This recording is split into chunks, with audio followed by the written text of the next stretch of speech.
Julian, what are you expecting today? Yeah, it's going to be a good matchup. Syrup looked good on the mound his last time out. Excited to see what the Lone Wolves come out with tonight. I mean, second game of a three-game series, always hoping an offense can make adjustments. Jamison Barnes moves up in the lineup after hitting a home run yesterday and a double the other way, so should be a good matchup. Starting lineup for the Packers being announced right now. Will Patrick at the top, leading things off in center field with his LSU partner, Jack Rucker, right behind him. Hideki Prather in the 3-hole with Sutter in the cleanup spot. J.C. Osario guard, batting fifth. Matthew Austin-Porter had 2 home runs last night, batting sixth. Batting seventh is Will Van Wee out of Houston, playing left field tonight. Brendan Lewis had himself a home run. He's batting eighth. And Tommy Brown at the bottom of the lineup. We'll send you down for the national anthem and be back with Chico starting lineup.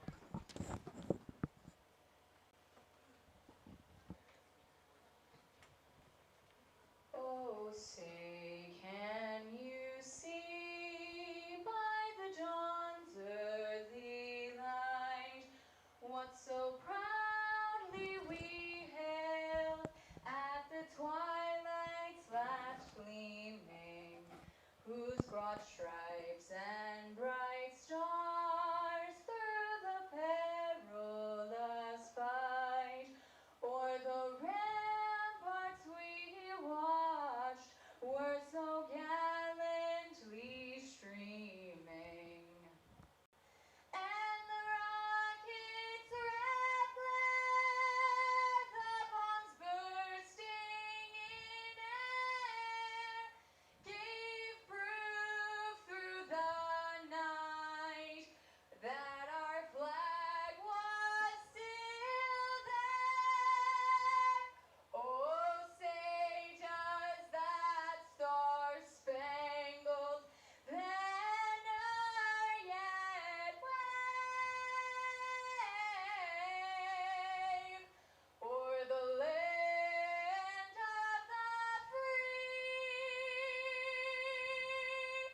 and the home of the brave.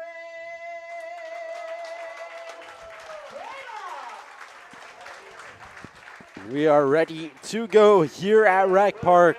Final game, 5 games, 5 nights, 2 days off after this for the Pack. Looking to close it out strong. They've kind of been ramping up the bats, Julian, little by little, ramping up the power. The wind's kind of switched from blowing in now.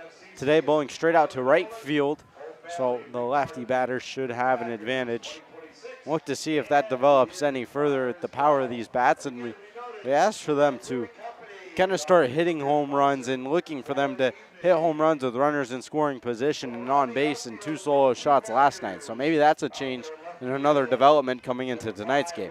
Yeah, I mean, 4 home runs in the last 2 games, so we're getting somewhere. I think the important part to really harp on is that it's been the bottom of the lineup. We haven't even seen top of the order really do much damage yet. Sutter has one on the year on opening night. After that, been a little cold with the power. Still producing in moments when needed with runners in scoring position, taking team at bats. But like you said, we can get a couple of those big shots with runners in scoring position. That would be huge for the Packers. So Zach Syrup on the mound, Western Kentucky product. He's in the transfer portal. Had a strong outing his last time out. Went 3 innings, allowed 1 run on 4 hits. Looking to improve upon that today. And following a day where the Packer pitcher, Packer pitching, a little bit of a tongue twister there, was a little bit underwhelming. Yeah, a rough outing yesterday for the pitching staff all around. I mean, compared to what we've seen, right? It's been 1 run in the first 5 games. Yesterday, the Wolves got to him a little bit. I mean, they have a deep lineup. They can hit as well. It's just a matter of if their pitching staff can hang with the Packers' offense. About 6 runs, the most of the season. Had more runs in last night's game than first 5 games combined. Now moving into game 7. Did see Mason Lorma for the first time last night. We'll see how Syrup fares. He'll face Grant McGuire, who's leading things off. Grant McGuire, Jackson Blakely, and Isaiah Mesger, the first 3 due up for the Lone Wolves, followed by Jamison Barnes, Zane Denton, Lucas Owens, and then rounding it out, Wyatt Denton, Tyler Porter, and Christian Obos. Yeah, Syrup, the southpaw, On the mound, fastball, curveball, slider, changeup is the pitch mix for tonight. It's got good movement. We'll check down to first. Matthew Austinfort talks to the first base umpire a little bit. McGuire plants his feet in the right-handed batter's box. Syrup plants himself on the mound. First pitch of the game. We are underway with a ball.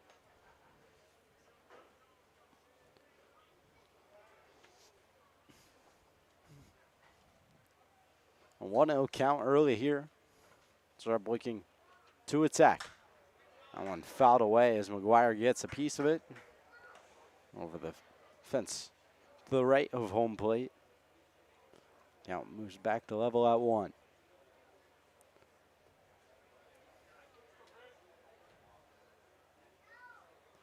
One. Outside corner, strike 2. Good spot there from Syrup, right on the black. Now a chance to get an early strikeout against Grant McGuire here. First batter of the game. 1-2. That one floated into the infield. Rucker calls everyone off, and he'll put it away himself. One out on the infield pop-up from Grant McGuire. Good job there from Rucker. Not have a lack of communication in the infield. Made it very clear he wanted the ball. He got it.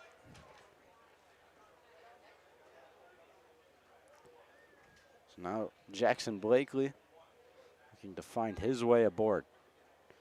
Played all 3 games, went 0 for 2 last night. Out in center field. First pitch in the dirt. It's ball 1. Very fundamental Packer team. A lot of guys in the field that have played in loud environments, know how to handle it, how to make plays. 1-0. That one fouled straight up as well. Brown tracking it out of play. That one came down with the concrete hard. I'm surprised that one didn't land. I thought that thing had landed. That thing got up there. Yeah, really big hop. Lerma already out there getting 1 foul ball. Now he's got 2. Pitchers from last night's game always on bucket duty and foul ball duty for the game after. So shagging and on the buckets for batting practice, and then getting foul balls during the game as that one swung on and missed by Blakely. Just a little inside piece of information there. Something that most fans probably wouldn't know, but talked to Brandon Mann about it a couple days ago. 0-2. That one up in the zone. Blakely lays off. It's a cool aspect. Also helping out with the mound after the game as well. Yeah, pitchers, whoever throws on any given day, helps out Coach Carter with the game. Or with the mound, rather. And a 1-2 count now. Syrup, breaking ball, jam shot. Ruckert running back on his horse. He'll call for it again. In the second out of the inning, 2 pop-ups to Jack Ruckert, 2 away for Zach Syrup. Really good job by Ruckert there. Got a really good jump. Didn't backpedal, which is what you don't want to see when you're running back. You're trying to backpedal and change directions. That can get you off your feet and allow you to lose your balance quickly. Now Isaiah Mesger trying to get something going with 2 away here. Syrup kicks and deals, breaking ball down and away.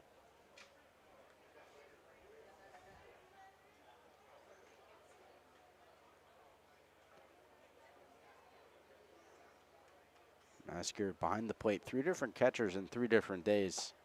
Definitely the most talented position in the squad. That one in there for a strike. Isaiah Mesger was committed to the University of Arkansas Montecito at Feather River GC last year. They'll lay off that one, and that one misses for a ball. And then Zane Denton, who we saw in the first game at Central Arkansas University, and then Wyatt Denton, who's committed to Pepperdine. All 3 of them getting action here. All of them have been in the lineup today, scattered at different positions, all getting reps at catcher as well. That one's fouled away, 2-2 count. I mean, not something you see very often, the catcher being able to play multiple positions in the field, but always good to have that utility. And for some of these guys, Trying to get to the big leagues a few years down the road. Good skill set to have. Not to mention, both the Denton brothers switch hitters. 2-2, that one lined into right field. Booted out there by Will Van Wee. Will pick it up and get it in, no harm done. And a 2-out single for Isaiah Mesger. We were playing catch out there pregame. Got a few hops, and it can bounce weird out there sometimes, especially when the ball's coming hard with a little topspin. Definitely take a rough hop on you. Luckily, no harm done on the weird hop there. Bring up man who was the hottest player on the field last night, Jameson Barnes. 4 RBIs for him on 3 hits. Blasted a home run, a double, and a single. Was a triple shy of the cycle. Went 3 for 4. Came across to score twice himself as well. So drove in 4 runs, accounted for 5 of them. No one pitch, fouled straight back. Yeah, both the home run into double on the fastball. Syrup still attacking with it here. Now an 0-2 count. Camera knocked a little off, but working on getting that cleaned up. 0-2, Syrup fires, cut on and miss, strike 3. Good bounce back from Zach Syrup. Gets the first 2, but a 2-out single has him on the rocks a little bit. Retires Jameson Barnes on strikes. 4 up, 3 down for the Lone Wolves. Packers to the plate after this.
Back here for the bottom of the first. No runs on 1 hit for the Lone Wolves in the top half. Packers put up 6 in the first inning last night, so trying to replicate a little bit of that magic. And we'll start with Will Patrick at the plate, who led the game off with a single last time out. Yeah, you'd like to see this 1-2 punch do it again back in the lineup. The Baton Rouge boys been hot. Baton Rouge boys went a combined 5 for 9 last night. First pitch, squares to bunt, popped up, and that is grabbed by Isaiah Mesger behind the plate. An easy first out on an error of a bunt. I like the idea there from Patrick. We know he has some speed. Saw him do it yesterday. Just couldn't get it down. Dropped the barrel a little bit.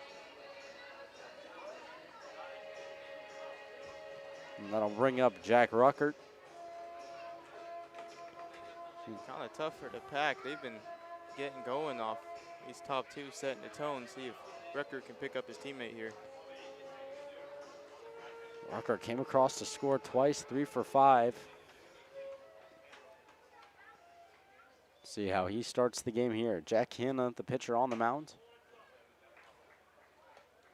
standing at 6'5", 235 pounds. The righty just finished up his sophomore year at Feather River Junior College. This series. And inside almost gets Rucker. And we saw in that first game, Vinny Boatwright standing at 6'8". Only a handful of pitchers below 6 foot for them. And Boatwright had himself a really strong game. We'll see if Hannah can tap into that. 2-0.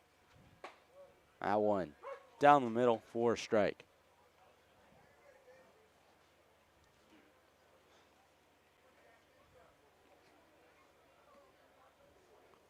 Two-one count. Rucker in the box, nobody on, one away for him. That one catches the outside corner. Count quickly moves to 2-2. Back-to-back strikes there from Hannah. Really good pitch. Put it perfectly on the black. 2-2, Hannah set. Closed off stance on the mound. Here he comes. That one away. Count will be full. Down and in fastball has been the go-to for Rucker to do some damage. We'll see what Hannah goes to here. Payoff pitch on its way. Swung on and missed. Well, two quick outs for Jack Hanna. The pop out from Patrick and a strikeout for Rucker. Two away for Hideki Prather. Really good changeup there from Hannah. Looked like a fastball for about 50 feet and just bottom dropped out of it. Rucker swung right over it. On Prather, 3-year Packer. That one fouled off down the right side. Hannah working smoothly out there in the first inning. Trying to keep this Lone Wolves team in it and avoid getting swept in the Packers' first 3-game series of the year. Up and in there. Got him swinging as well. Wow, and an 0-2 hole. Seeing the Chico Lone Wolves ain't on the hands of a lot of the Packers batters so far this series. Not afraid to attack. So an 0-2 count. Hannah sets. Comes home to Prather. Slider off the plate. Prather trying to keep the bottom of the first alive here with 2 away.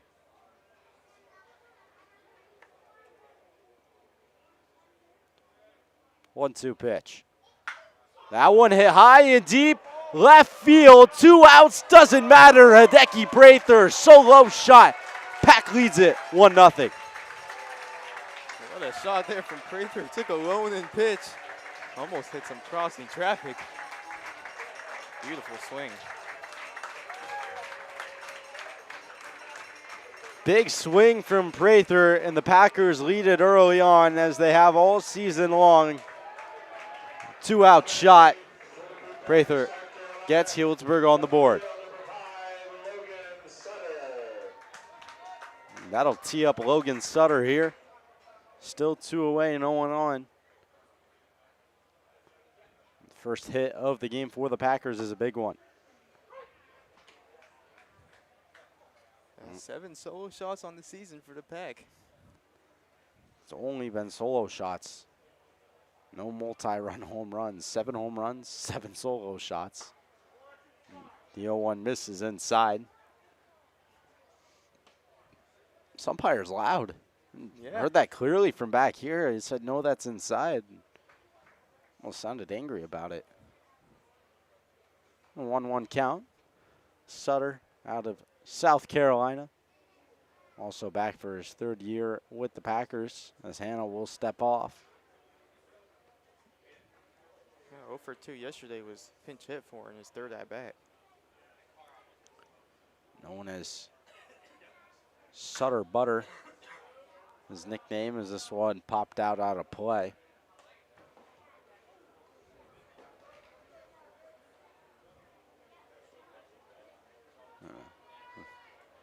Had himself a really strong opening game, but hasn't found a whole lot since then. He's batting .333 though. There's a pair of doubles and a home run on the year. That one all the way to the backstop. I think we've seen so far a lot of these balls hit out to left field tend to get out in a hurry. I don't know if it's the depth of perception that the high fence gives off, but it feels like they're screaming when they're hit out there. Wind blowing out to left field now, which certainly helps the right-handed batters. In those first 4 or so games, the wind was blowing in. Limited the long ball. It was a 3-game drought for the Pack, but able to get it back going 2 games ago and then last night, now again tonight. Full count pitch, outside ball 4. Sutter draws a walk with 2 away. That puts the first runner on the bases for the Prune Packers. J.C. Osorio, a guard, will look to take advantage of that.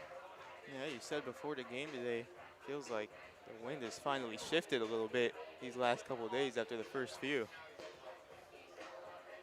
I mean, gotta love the long ball, too.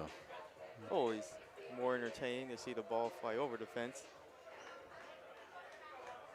More home runs, the better, in my opinion. Chicks dig the long ball. So that one goes to the backstop. Sutter will be standing up into second. Time called from Isaiah Mesger as he'll go out to visit Jack Hanna and try and settle him down here. Killing me, Smalls.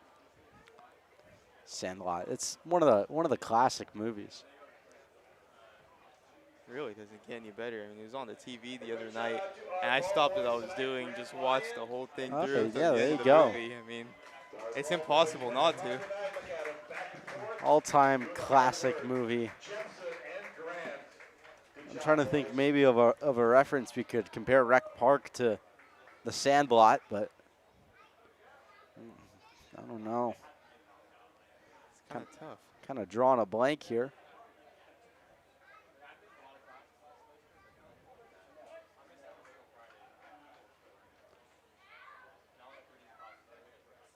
They're both great ballparks. 1-0. Sutter up to second now.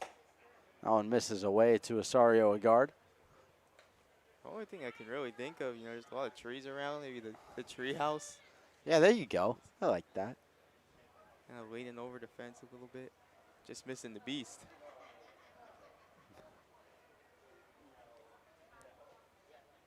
Two-0 pitch to a guard.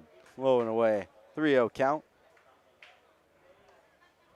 Hanna was off to a strong start, but struggling to find the zone out, trying to avoid back-to-back walks.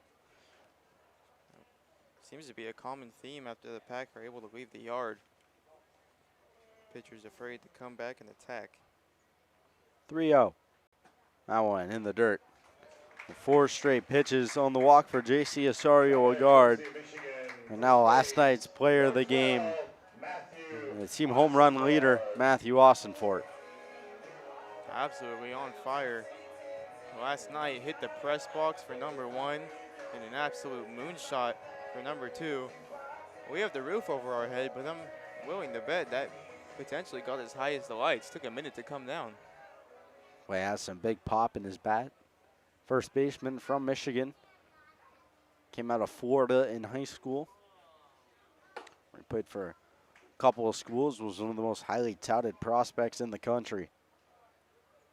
Took his talents to Vanderbilt, played a year there, then transferred to NC State, and now ends up at Michigan. Very quiet and simple swing, not much movement. Just attacks the ball. That one outside. It's interesting to see. I mean, a lot of the umpires tend to stay quiet now to not mix up any calls. Just keep it out or it's a strike. Just letting him know where he missed it, that's for sure. 2-0 count. 7 straight balls. And that was strike. So 2-1 count. And able to find the zone again on the inside corner. Imagine Austinfort with 2 outs here looking to do damage. Saw Hanna roll the fastball by Rucker. See what he goes to here against the big slugger. 2-1 pitch. Up and away, 3-1 count now. Hanna kind of just hanging his arm a little bit on the mound right now while the arm side misses. He's trying to spot that outside corner. Well, hitters count 3-1 to Austin Fort. 2 aboard for him. A guard way off at first. Nobody holding him there. That one fouled off, and Mesger unable to squeeze it, so 3-2 count on the foul ball.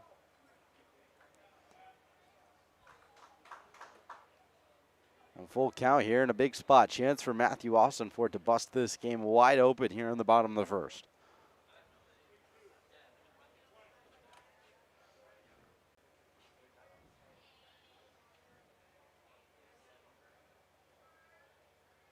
Payoff pitch, fouled straight back, and he'll stay alive. So impressive to see, even when the ball is just fouled back, the power and velocity off of the bat. Camera survived that one. Normally just on that right side panel, the camera gets a little banged up. So we'll rewind here. And payoff pitch for a second time. Hannah set, fires home. Got him looking. A big backwards K for Jack Hannah. 1 run comes across, only 1 hit. A big homer from Hideki Prather, his first of the year. 1-0 Packers through 1. No hitter for the Giants. 1905.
Well, the Lone Wolves trying to bring back the run that Hideki Prather sent over the left field wall.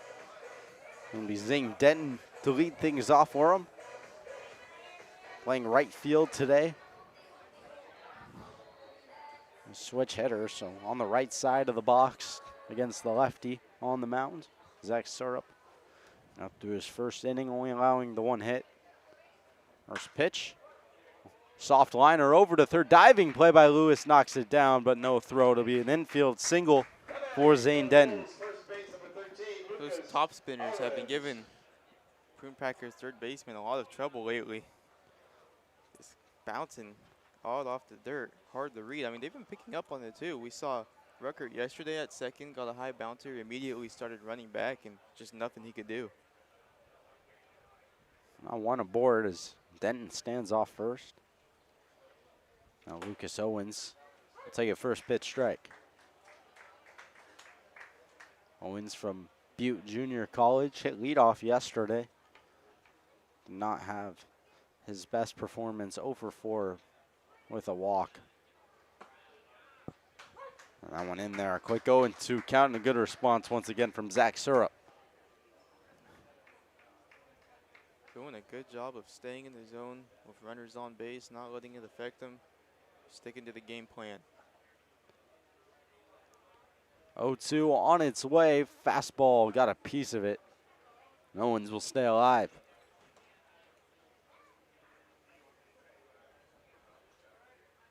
Yeah, the fastball from Zirep can get up on you quick. Kind of starts the motion slowly and then just fires it right at you in a matter of seconds.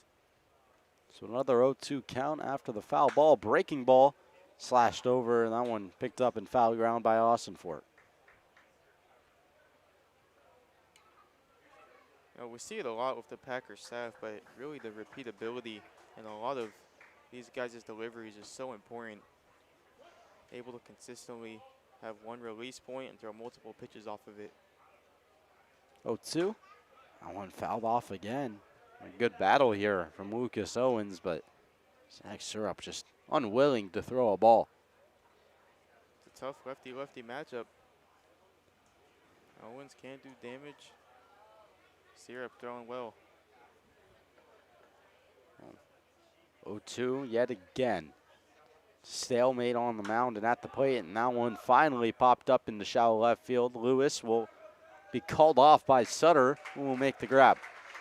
Yeah, that one almost fell in the triangle of trouble there. Lewis did a good job of going out and backing off right when he heard Sutter calling him off. Good job by Sutter to come in. So, a lot of the outfielders playing deep, so a long run for Logan. Good job getting there. Back-to-back nights in left field for him. Has played first, left field, and second base so far this year. That one up in the zone. This, the brother of Zane Denton, who's on first, Wyatt Denton. Trying to bring in his built-in best friend over at first. I want a jam shot into center field. Racing in is Patrick, but he can't get there. It'll be a base hit. So a bloop single. 2 knocks to the Denton brothers. Now 2 aboard for Tyler Porter. Good job by Zane Denton on first to read that ball. It's already halfway to second. By the time it dropped, was able to get there easily. Didn't risk getting thrown out at all.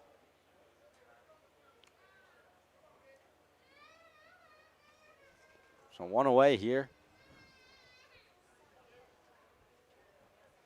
And Tyler Porter will take a ball in the dirt. Sarp got himself into a little bit of trouble last time he started, but was ultimately able to get through 3 innings, only allowing 1 run. Worked pretty well. Giving up 3 hits so far, 2 in this inning. Checks over to second. Now fires home with it. That one fouled away. Kid in the front row didn't like the foul ball. His mother will take him away after he appears to be a little upset. He's hoping to see some action. Need to get the ball fair in the field. 1-1. Cut on and miss by Porter. If he didn't like the foul ball, he's not going to like that swing either. Really good curveball there from Syrup. Got him to swing right over it.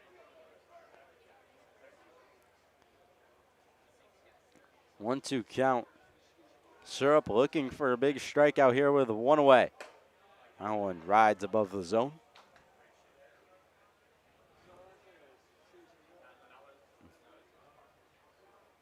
Count now level at 2s.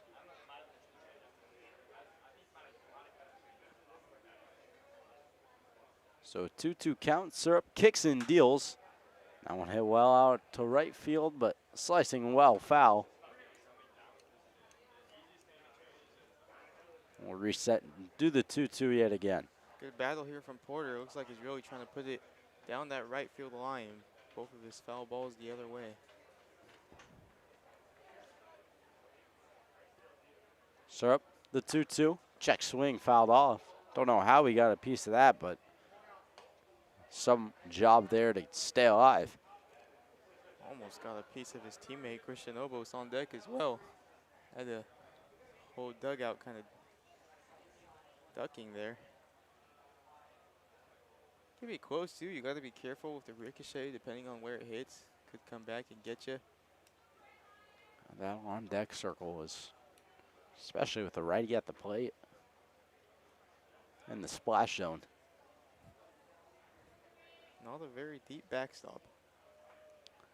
2-2 pitch for a 3rd time. 3rd time's the charm for Syrup. Puts him down on strikes, 2 away.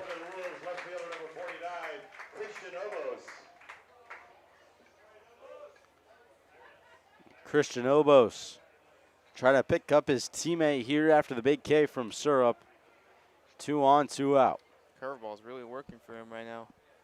Doing a good job of getting it right where he wants it. That one taken back up the middle. Rucker running over, he lays out, can't find it. One run's going to come across the score. Patrick throws it into second. And a big RBI single for Christian Obos. We are level at 1. Obos really just muscled that one out. Wasn't hit very hard. Can't be that mad if you're Syrup. Seemed like he executed his pitch. It was in on the hands. A jam shot. Good job from Obos to stay with his swing and drive it up the middle. Just got it past Ruckert. So the lineup turns over. Now Grant McGuire. Back up, runners on the corners for him. First pitch strike from Syrup. All singles so far for the Wolves. And the tale of 2 innings here. 4 hits, 1 run for the Wolves. 1 hit, 1 run. And a home run for the Packers. Station to station versus the long ball. They're 1 2/6 here.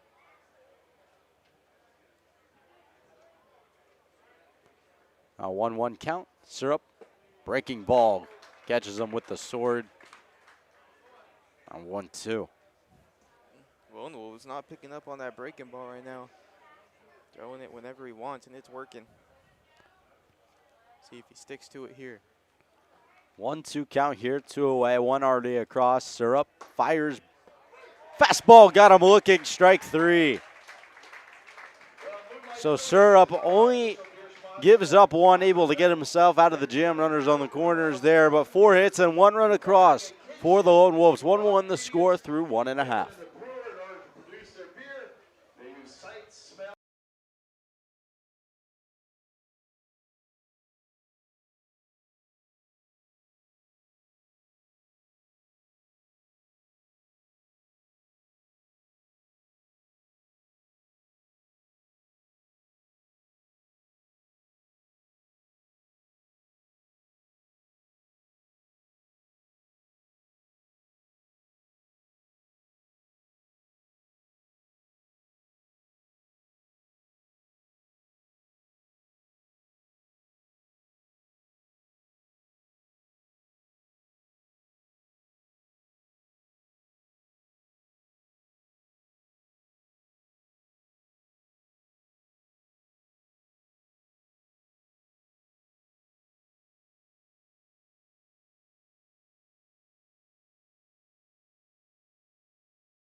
Back here for the bottom of the second. Lone Wolves able to get the run back that the back scored in the bottom of what? For those of you who are just joining us or joined us late, Easton Stockford and Julian Corey out here in the booth. 1-1 the score. Is Jack Hanna ready to go? That one cut on and miss. Will Van Wee getting his first cut to the game. One at bat from last night went 0 for 1. Batting a little over 400 on the year. That one outside corner. 0-2 count. You're going to come out firing in the bottom of the second after giving up the home run to Hideki Brather. 0-2. Breaking ball inside, not there. We talk about the power from the bottom of this order, but it almost feels intentional. You mentioned Van Wee's been hitting good. Lewis hitting 8 again. He's been good. Osenfort went yard twice last night, and he's in the 6 hole. 1-2. In the dirt. And Van Wee takes 2 balls.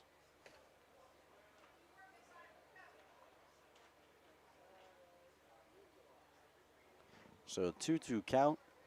Anna trying to retire the leadoff man in the second. And that one skied high in the air. right side to the infield. Catch made by White, dead net second base and one away. Couldn't tell there for a second if Denton was having trouble or just calling him off. Kind of threw his hands up. Same with the first baseman, Owens. In the end, had more than enough communication to make the catch. Now Brennan Lewis, home run hitter last night, also hit one way back there, but foul. This is his first start. Back in the lineup, playing shortstop today. Outside.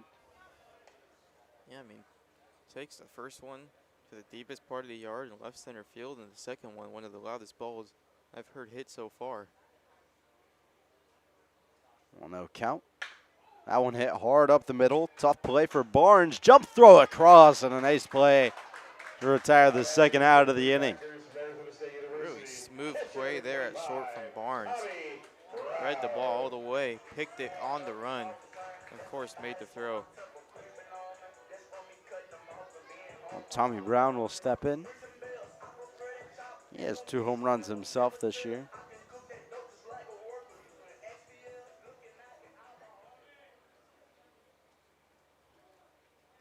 Hannah trying to go 3 up, 3 down at the bottom of this Packer lineup. Feels like Tommy's been one of the guys for the Packers that when they get 2 quick outs or innings not going their way, kind of breaks that seal and presents new life. Leads the team in walks. As that breaking ball drops in there for a hee-haw. Feels like he's not satisfied at the plate till he gets his pitch. He'll take what he needs to. Now 1-1. One chop, third base side will stay fair. McGuire, long throw across. Did he get him? He did.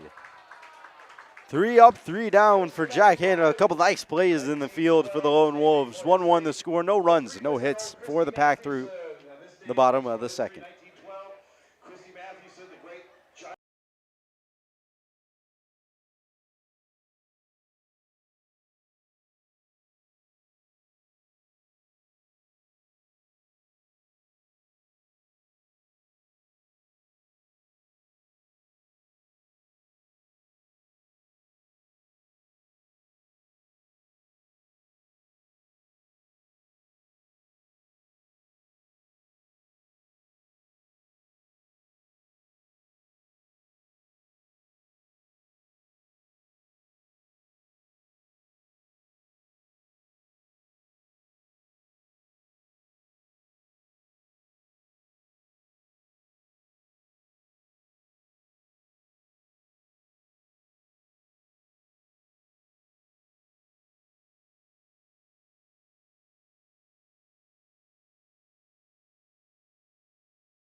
All right, Jackson Blakely leading it off here for the Lone Wolves. Tie ball game, but done in 2 different ways. Lone Wolves, 4 singles, and a long ball for the Packers.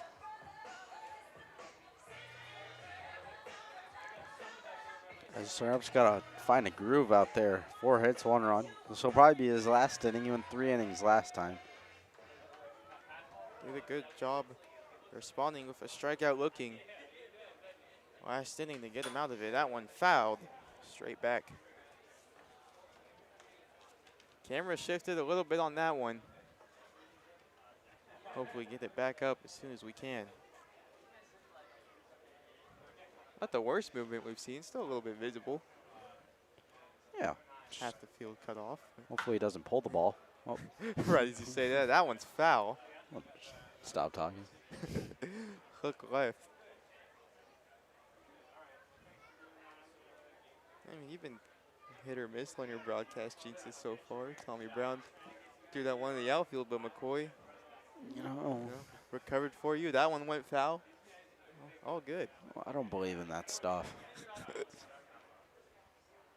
That one, swing and a miss. Off speed works there for Zach Syrup when he gets the first batter of the frame. You know, maybe like something big's happening, like a no-hitter, perfect game. Maybe then I don't say anything, like if it's important. But you know, it always seems to work out okay in the end. It's one of those things. It's not like they can hear me. I mean, Stephen Curry would say differently. He was at the line, and Mike Green was like talking about how he was perfect at the line, and Curry pointed to him right away after he missed. Lefty Mesger at the plate for the Lone Wolves. Grounds one to the right side sharply, and it's going to get through. All of a sudden, Ford broke for it and then kind of broke back. They didn't really have a shot. I was hoping Ruckert could maybe make a play on it, but hit too hard.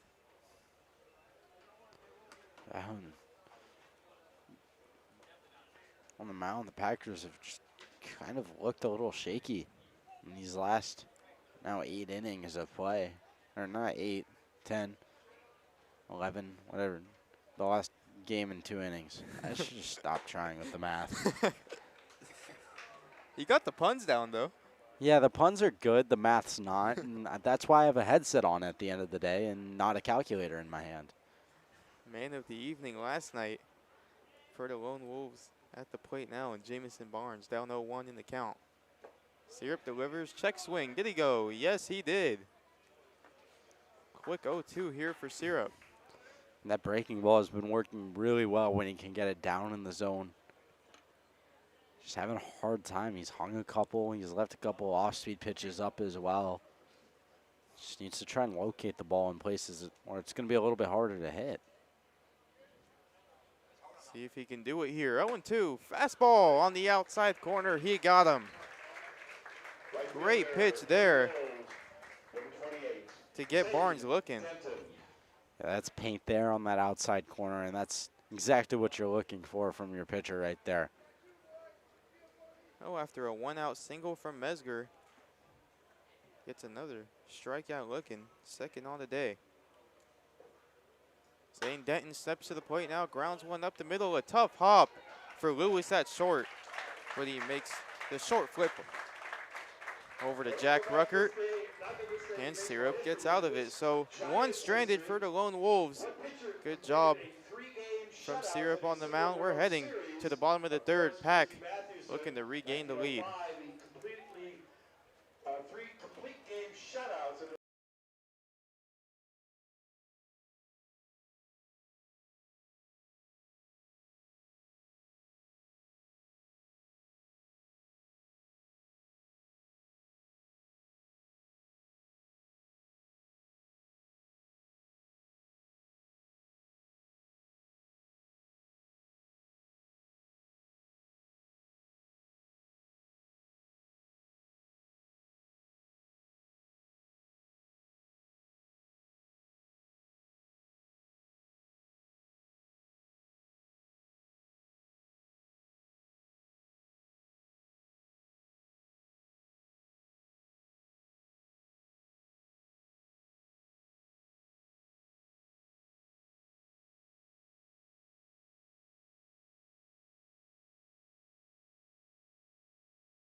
All right, Will Patrick stepping in for the Prune Packers here.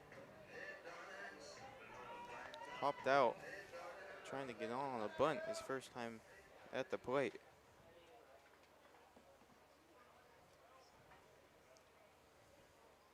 Hannah comes home, misses outside. Something's going to start this inning for the Packers. It feels like it has to start with one of these two LSU guys. They've really been the heartbeat of this lineup and have kind of been spark plugs to the big rally that have happened. You said it best, as that one is fouled off, chasing his Owens out of play. Not going to be able to get there, but it really feels like, as you mentioned, this 1-2 is what sets the tone for the rest of this Packers lineup. If they get on, everyone else is as well. Catcher yelling. His first baseman, don't get it, don't get it. They catch the foul ball past the fence line down the first base side here at Rec or third base side. 1-1 to Patrick. Swing and a miss. Fastball top of the zone. Swung right through it. If you catch a ball out there in that endless right field or endless left field, I don't think it counts as an out. Just is out of play. It's a pretty long run. You got to give a lot of effort to go out there. 1-2. Strike three called. On the outside part of the plate.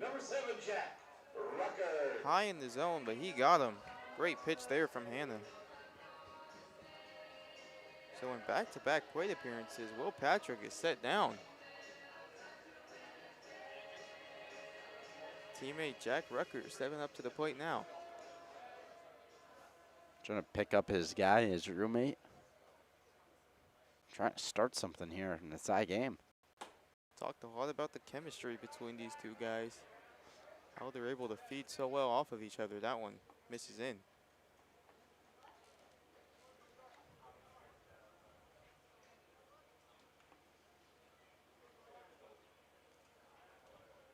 Hannah delivers ground ball, pulled sharply.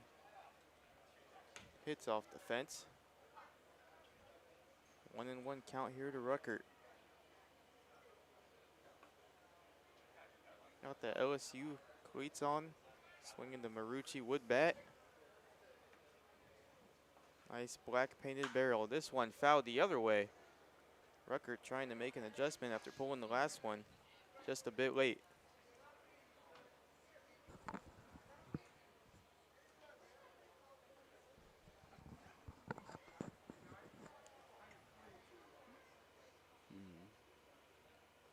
Grabs some pine tar and steps back in for the 1-2.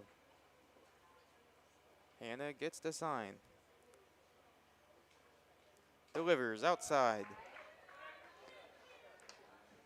Not too happy with himself on the mound after that one. Just missed a bit out on the fastball. Hannah's looked really good so far. Gave up the home run to Prather and then back-to-back walks, but hasn't allowed a base runner since. Good job of finding his groove. That one just misses. Again. Looked pretty close. All the run on that fastball. That one was outside, according to the track man.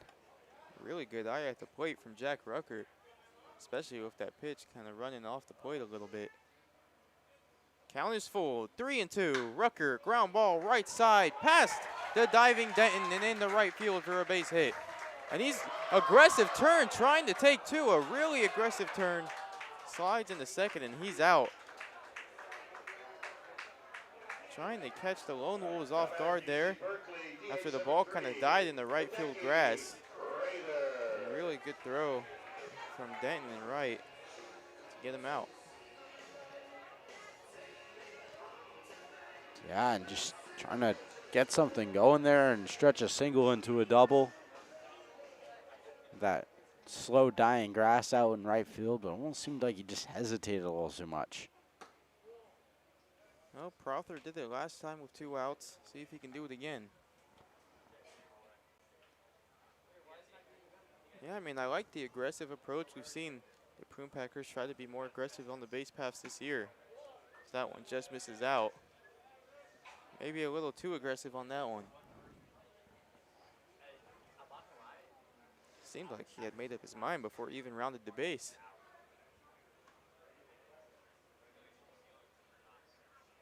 Here comes the pitch to Prather, fouled back. That one inside, trying to drive that to the pull side. Looking for another big swing here to spark his team. Definitely has the power in his bat to do it.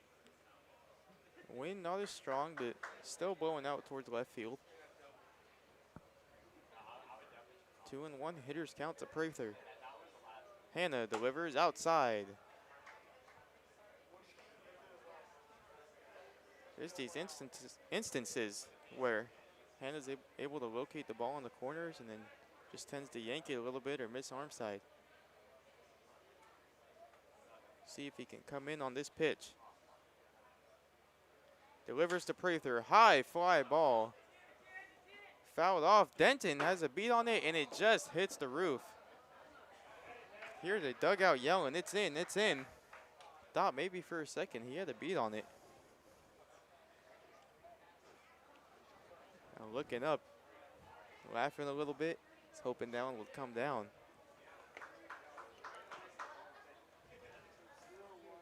Hannah's still trying the exit with the 1-2-3 inning. 3-2 the count, 2 away. The pitch misses outside, off speed. And a really good take from Hideki Prather to keep the line moving.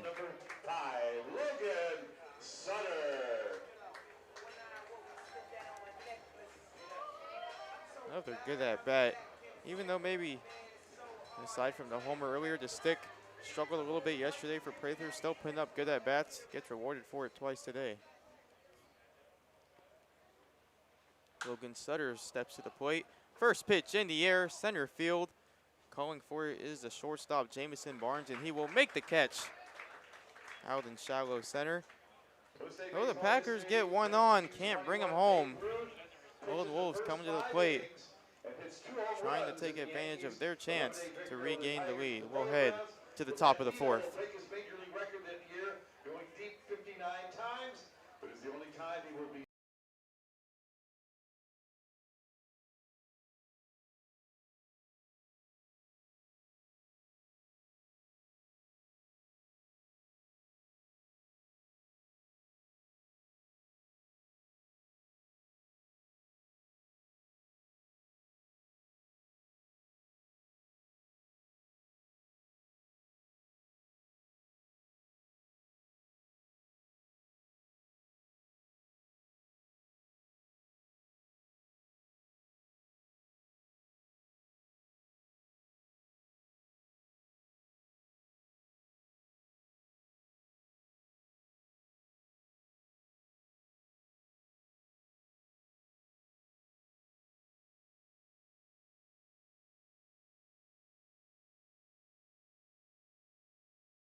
All right, Lucas Owens leading off here for the Lone Wolves. Syrup still in for his 4th inning of work.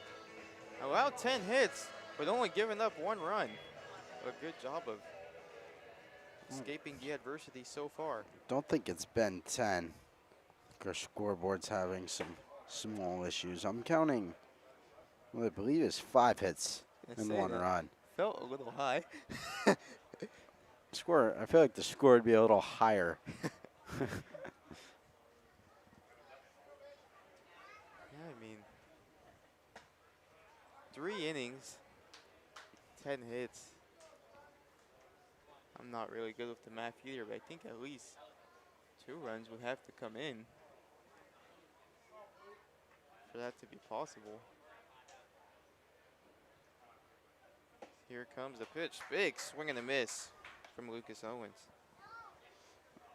And now ahead in the count. That breaking ball is working well, but really anything could come out of the hand of Syrup here. 10 staying on the scoreboard for now. We're going to have to go off the books. Delivers, ground ball to the right side, not hit sharply, takes a weird hop to Rucker, delivers to Osenford at first. An easy 4-3 out there for Zach Syrup.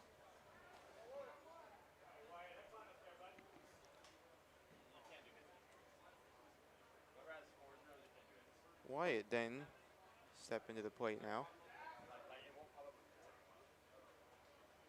Hitting from the left side against the southpaw. Syrup delivers high and in on the hands. Brushed him off a little bit there.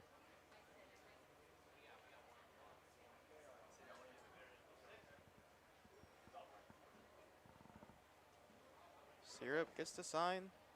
Delivers a big curveball. A nice reaction from the crowd on that one. Started high and dropped in very nicely. Done a good job of locating that pitch so far. Delivers, swing and a miss, goes back to the off speed for strike two. That curveball is kind of his bread and butter right now. Back to back. See him going to the fastball here. Try and blow it by him. Here comes the pitch. That one just misses a bit high. That one was much right down the middle.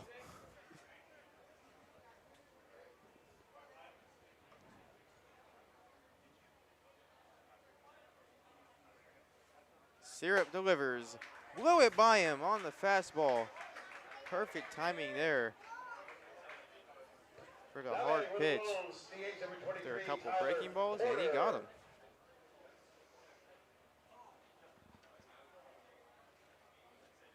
Tyler Porter stepping in now.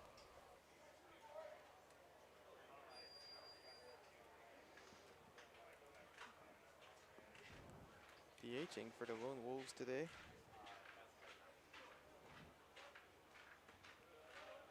That one misses in the dirt for ball one. Syrup trying to be efficient here.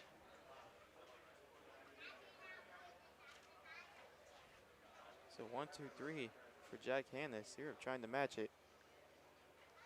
The 1-0 curveball drops in there. It's money with that pitch right now.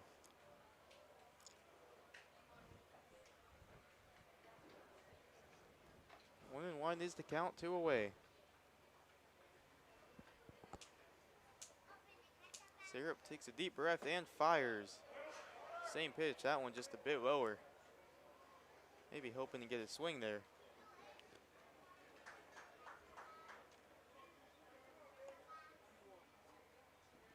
Two and one to count. Powerful Christian Obos waits on deck, hoping for an opportunity. Here comes the pitch, and this is smashed deep in the left field. All Sutter can do is look up, and it's way gone. An absolute drive from Tyler Porter. He was all over that fastball.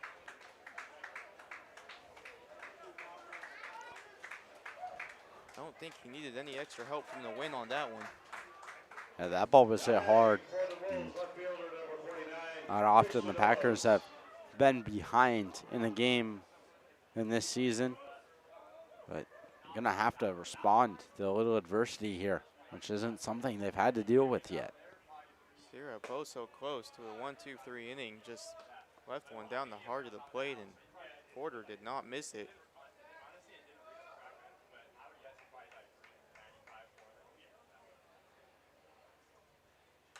This one fouled back. No read on the track, man. Here in estimations of maybe 395, 400. What do you think? I didn't see that one come down, so I don't have an exact landing spot. Not really sure. I think it could be around there. Here comes the pitch from Syrup. This one fouled sharply. Off speed there. Obos just a bit early.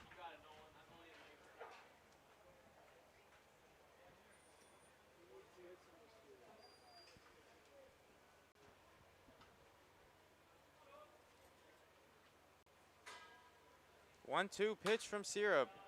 Spoiled foul chasing his Osenfort. It's going to be out of play. looking for a response. Coach Combs didn't even come out for a mound visit after the home run, has trust in his guy here. One strike away from getting out of it. Syrup's been in jams before. Good at limiting the damage. Trying to get out of it here. Fastball misses on the inside part of the plate. 2-2.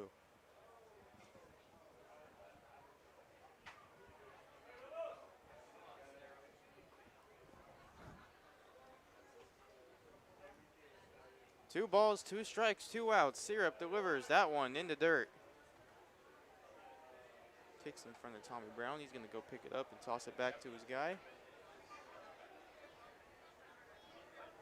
3-2 is the count. Big pitch here for Syrup. Trying to get the bats back up as quickly as possible. This one skied in the right field, chasing his both Rucker and Osenfort. Who's going to call for it? It's going to be Rucker. Calling everybody off and making the catch. Well, damage done. Tyler Porter gets a fastball and does not miss it. Gives the Lone Wolves the lead. Pack trying to respond as we head in to the bottom of the 4th.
So dealing through 3 so far is Jack Hanna. Only 1 run allowed, worked himself out of some traffic. JC Osario Agard going to lead off for the Packers. San Jose State. With a walk here. Off speed misses on the outside. Never mind, they're going to say he went. Check swing there. Looked like maybe he held back. Blue says otherwise. 0-1 pitch to Osario Agard. Fastball catches the outside part of the plate. 0-2.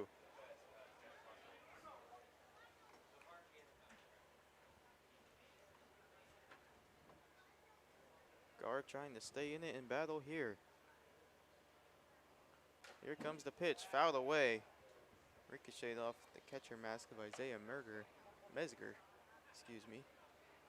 fouled off the backstop.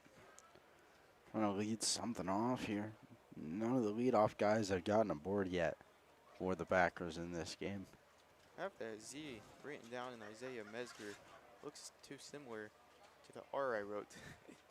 That one misses a bit outside. Only the 2 hits too. Both came with 2 outs. 2-out single from Jack Rucker, or I guess 1-out single that turned into 2 outs as he got thrown out at second, and then 2-out homer from Prather. An aggressive play there from Rucker and a swing and a miss on an outside breaking ball from Osario Agard. Hanna dealing right now on the rubber. Well, he did it twice last night. He's able to do it here again right now. That would tie the ball game up. Matthew Austin-Fort coming to the plate for the Packers. Maybe he's just trying to get something started here.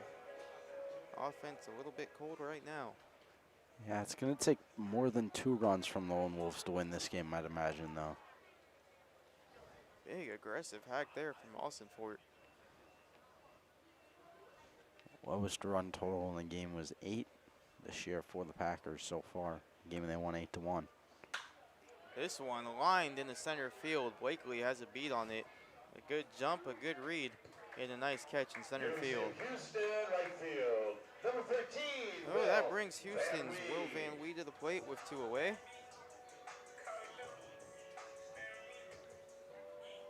See if he can keep it moving here for the Packers.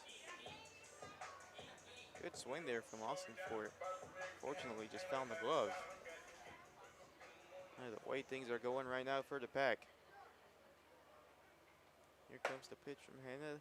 That one outside. Hannah gets pretty far down the mound, low 3/4 release.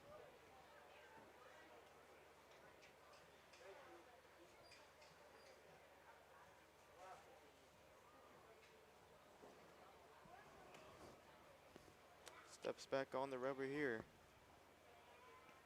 Down in the count, 1-0. The pitch to Van Wee misses.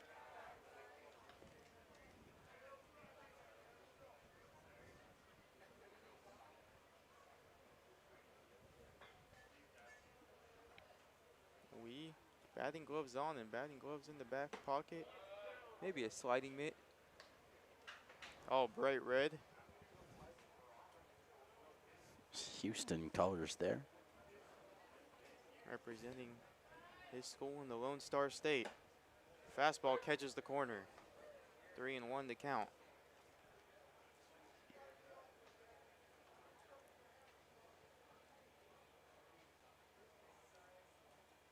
Hannah trying to come back in the at-bat. That one going to catch the corner as well. Pretty much the same spot. Good pitch there.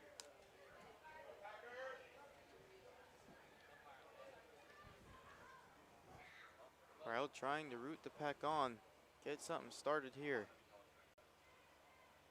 The 3-2. Ball 4 misses down. Great take there from Van Wee. Going to give a shot to the slugging Brendan Lewis. That one was close. Some might say a little too close to take with 2 strikes, but it works out in Van Wee's favor.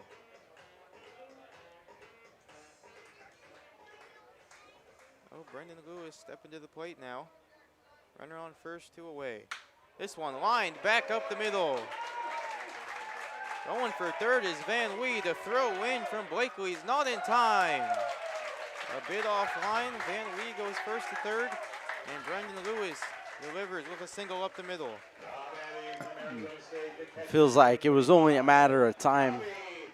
And I gave up a couple free bases, but at some point someone was going to break through and maybe try and spark a rally. And we talked about them all season. How at the bottom of the lineup. Van Wee does a good job to draw a walk, and then Lewis Lakes is that one in the center field. A great swing. Still only 1 out here, and a lot of possibility for Tommy Brown. Bottom of the lineup producing again. Brown, the right guy at the plate for the Packers. Back pick to first. Back in there safely is Brendan Lewis. See if Lewis tries to make some noise first and third here. Maybe bring Van Wee home and some base running. This one, the cutter catches the outside part of the plate. And when Hannah's been on his game today, he's been working that outside part. Doing a really good job of not letting the Packers get their hands extended. That one misses outside as well.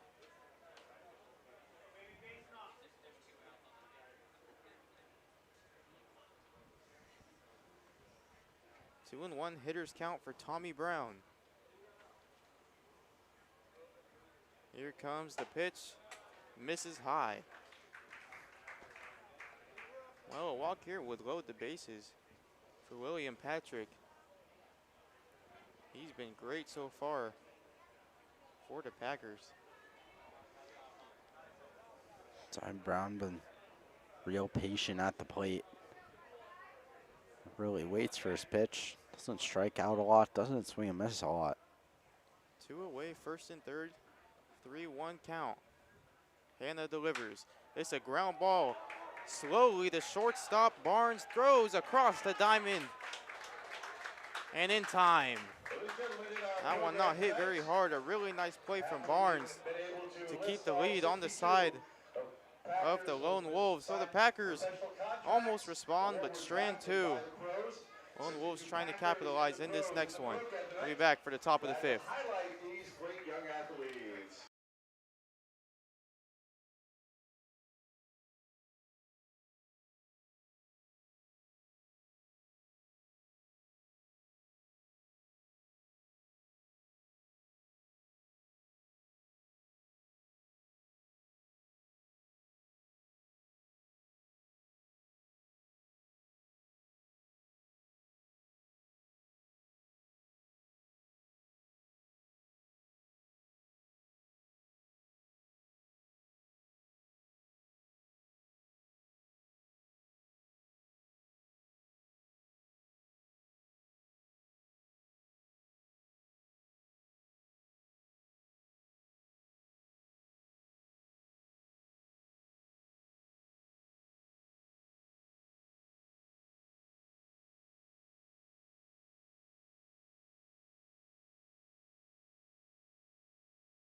Back for the top of the 5th. New pitcher on the mound for the Packers, Brandon Mann out of Michigan stepping in.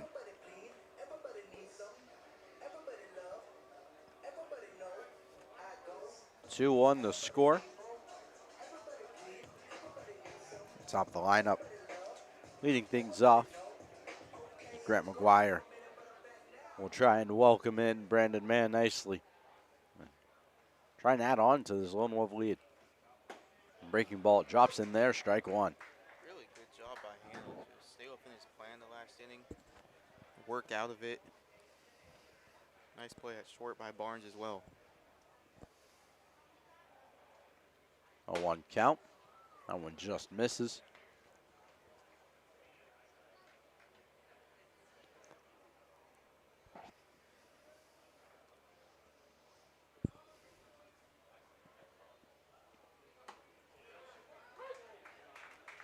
Breaking ball off the outside corner for strike 2.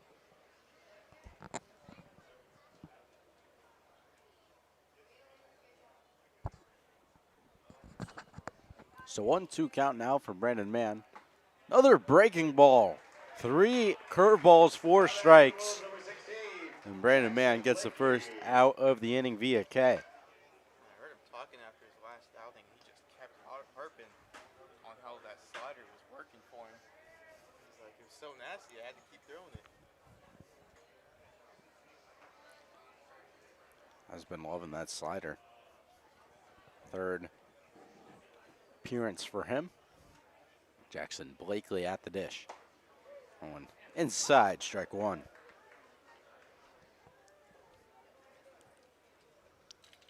Blakely, the pop out and a strikeout.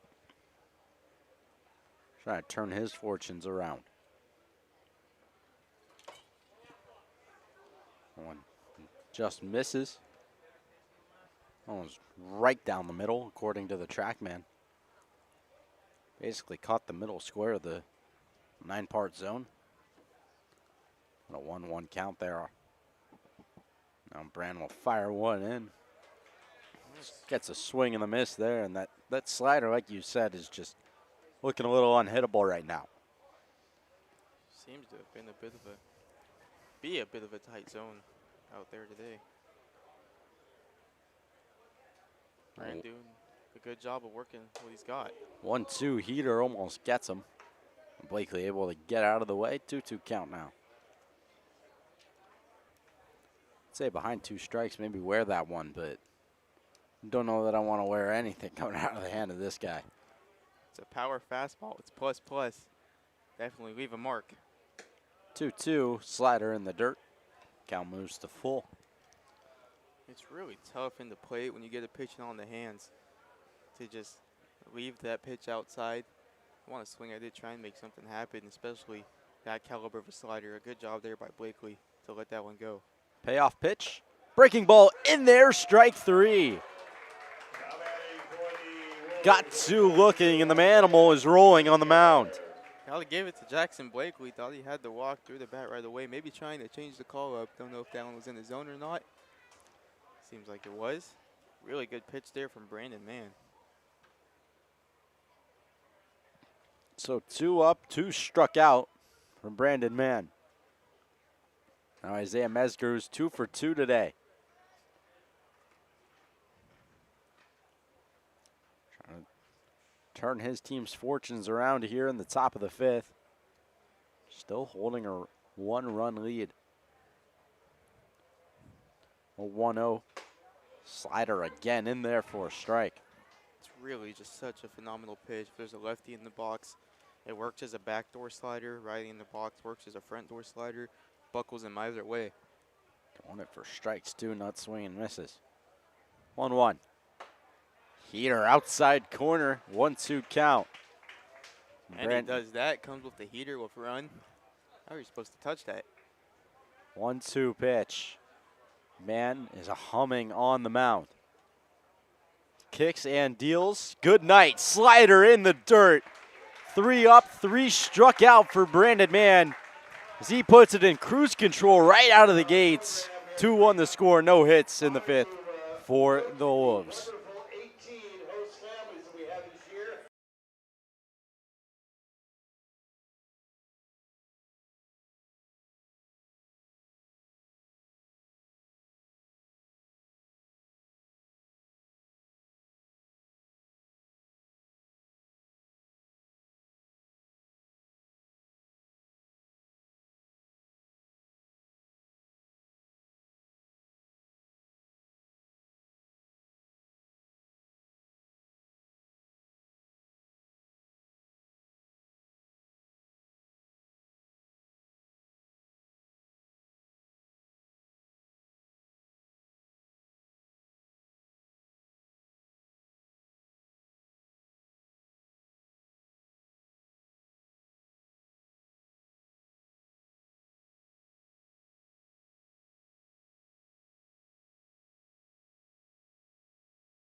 Packers back to the plate for the bottom of the fifth, still trailing in this one, 2-1 as they are on the ropes.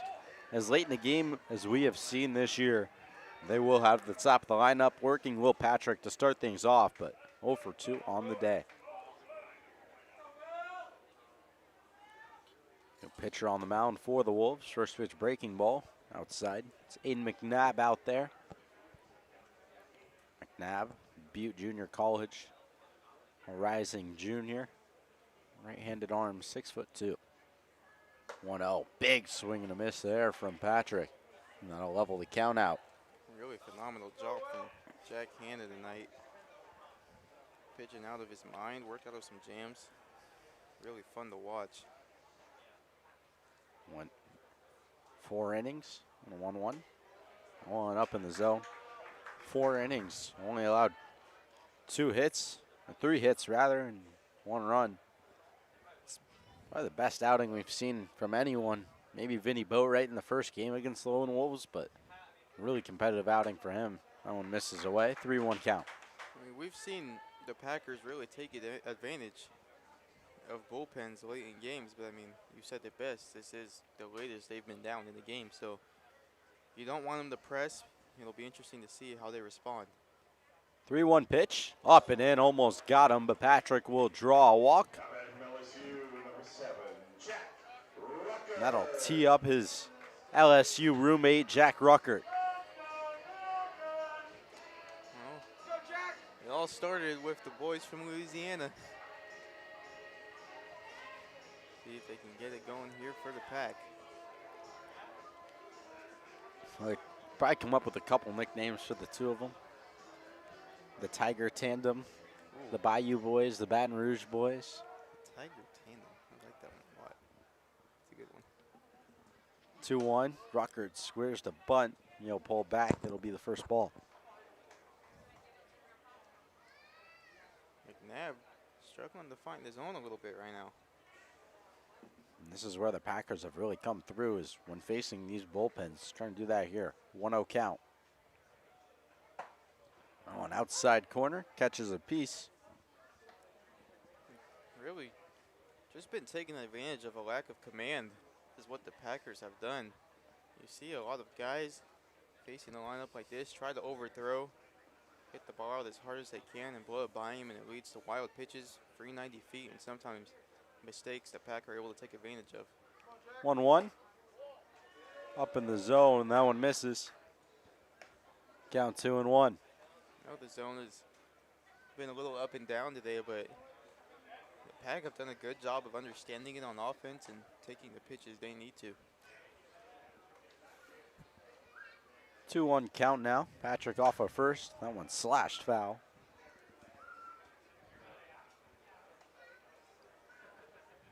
Count at 2-2. Still no one out here. Trying to start a rally here in the bottom of the fifth. Get the reins back in their hands.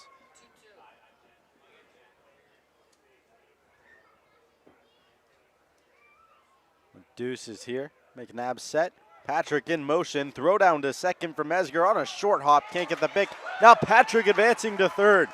Gomes will hold up the stop signs, but a 2-bag run there from Will Patrick.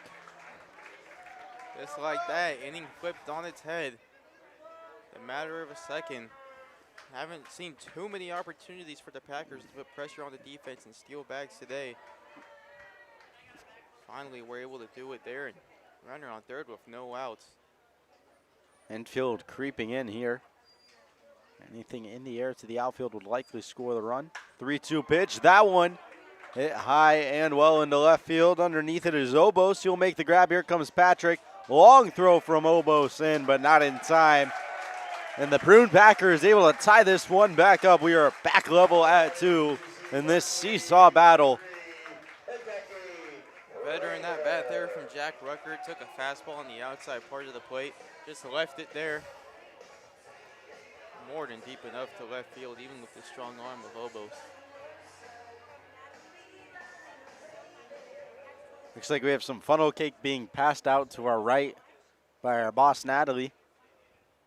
Hideki Prather will take a first pitch ball in the dirt. Already has a home run today. That is a big funnel cake from California Funnel Cakes, one of the food trucks here at the spot, also here today in a Moonlight Brewery weekend. And breaking ball up in the zone, 2-0 count now.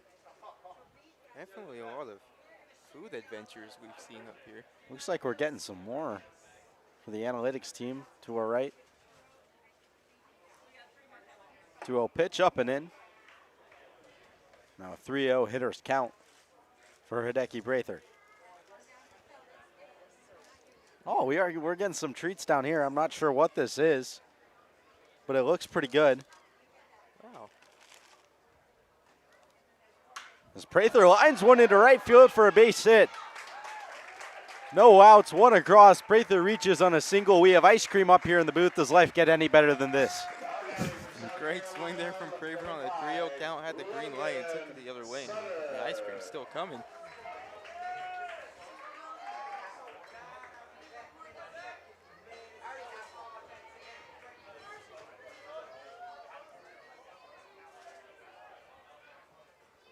Prather off of first. Time called. We also have a bag here. Oh, we got some churros. Oh, fire me up. A lot going on in the podcast. I'm trying to call a game here. First pitch in the dirt to Logan Sutter. Try and take all this down and Call call the game at the same time. Not let the ice cream melt. It's a tall task here.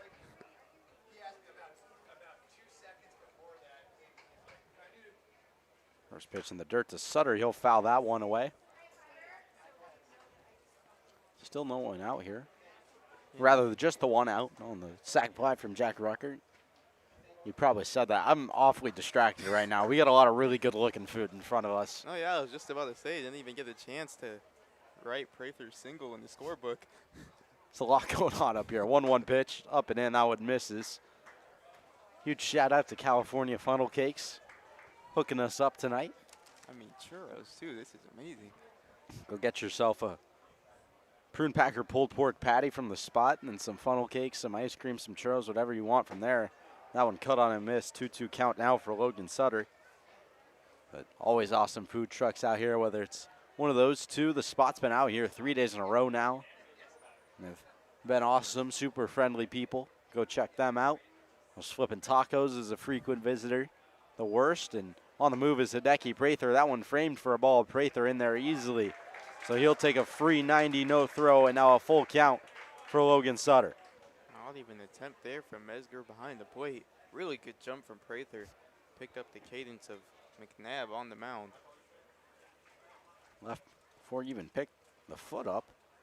A high fastball fouled straight back by Sutter as he'll stay alive. I'm having a hard time waiting to eat this. Trying to decide when to dig in.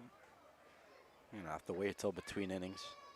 Maybe we'll come back with a little food review in the 6th after we chow down here between the 5th and the 6th. Full count now. Sutter 3-2, one away. Breaking ball misses. That'll be his second walk of tonight's outing. Put runners on first and second for JC Osario-Agard. I think the food's bringing good luck as we'll have a mound visit here. Party on the booth and a party on the base pass for the Packers. It's a mound visit. This feels like a good time for an on-air taste test here. So I'm not sure. It looks like we have an ice cream sundae. Maybe a little cake in here as well, it looks like. Let's see if we'll get a pitching change.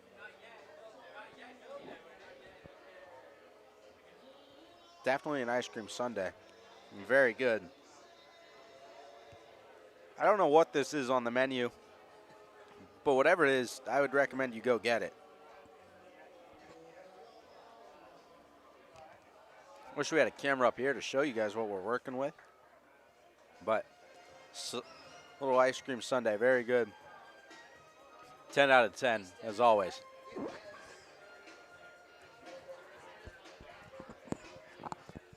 You were giving your food review. I was trying to get as much in as I could. I know. Might be able to show you guys going into next inning. One out here. JC Osario-Agard, no pitching change. First pitch is a strike to him. guard walked in his first at bat, strikeout swinging. His last time up, can definitely hit the ball with power to all sides of the field. No 1 count. 0-1, cut on and missed. It's now 0-2. As the guard falls behind quickly here.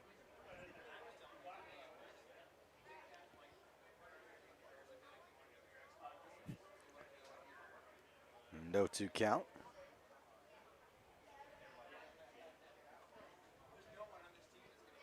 One away. Prather off a second. Sutter at first. Big leads for both of them. That one lined into left field. Will get down for a base hit. Prather rounding third, heading for the plate. He'll come across, and the Packers have retaken the lead. An RBI single from J.C. Asario Agard brings across Hideki Prather, and with one away, runners on first and second. Really good at bat there from Osario Agard. He swung through that same pitch, the pitch before, makes an adjustment, waits on it, and takes it. Pulls it in the left field to give the Pack a lead. Runners still on first and second with one away. Matthew Austinfort with 2 ducks on the pond for him.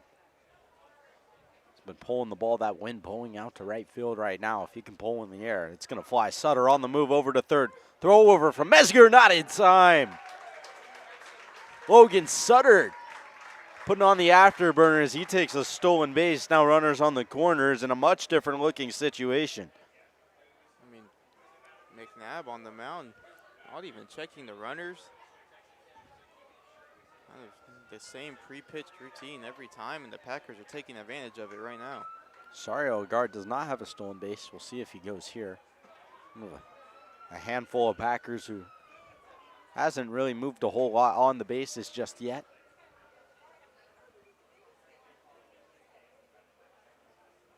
Looking like maybe a new pitcher getting ready to go out in the bullpen. That one cut on and missed by Austinfort. 2-2 count. Should have never taken a bite of that ice cream because now I'm holding back from eating more. A good inning here for the Packers. 2 runs across already. Couple of hits. A sac fly bringing them in. 1-2. That one away. Now deuces for Austinfort. Have a tendency to notice things around the ballpark when we try them up here in the booth. Just saw 2 more Sundays go by down on the concourse. 2-2 count to Austinfort. That one on the ground right side. Picked up a second by Denton over to first. Austinfort hustling, no double play. And the run will come across and the inning will stay alive. Austinfort there, good job putting the ball in play. Almost got himself into a double play, but wasn't hit hard enough, which worked in the Packers' favor. Will Van Wee a shot now. So 4-2 now the score. 3 across already in the inning. An RBI fielder's choice for Matthew Austinfort. He stays hot at the plate.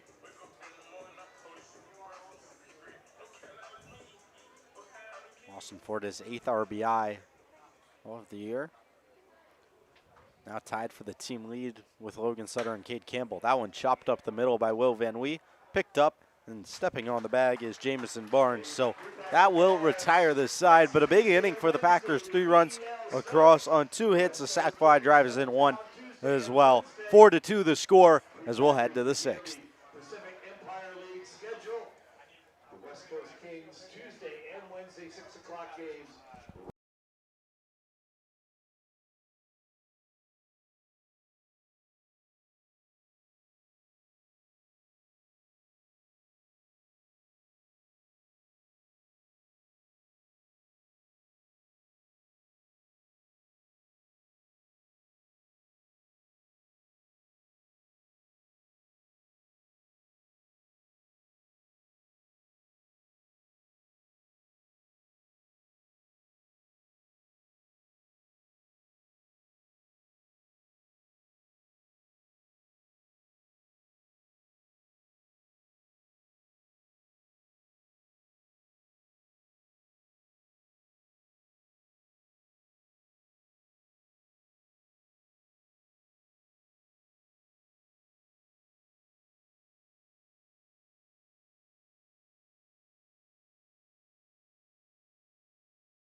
Back here for the 6th inning. Just tried the churros and sundaes and everything we had up here. Gotta say, my mom would be jealous of that churro. Pretty good. Brandon Mann back on the mound, breaking ball in there for a strike. That slider working really well for him right now.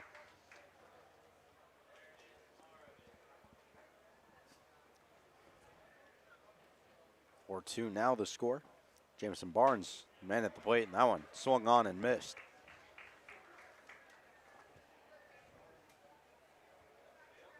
Barnes, phenomenal night last night. Not so much today. Strikeout swinging and looking.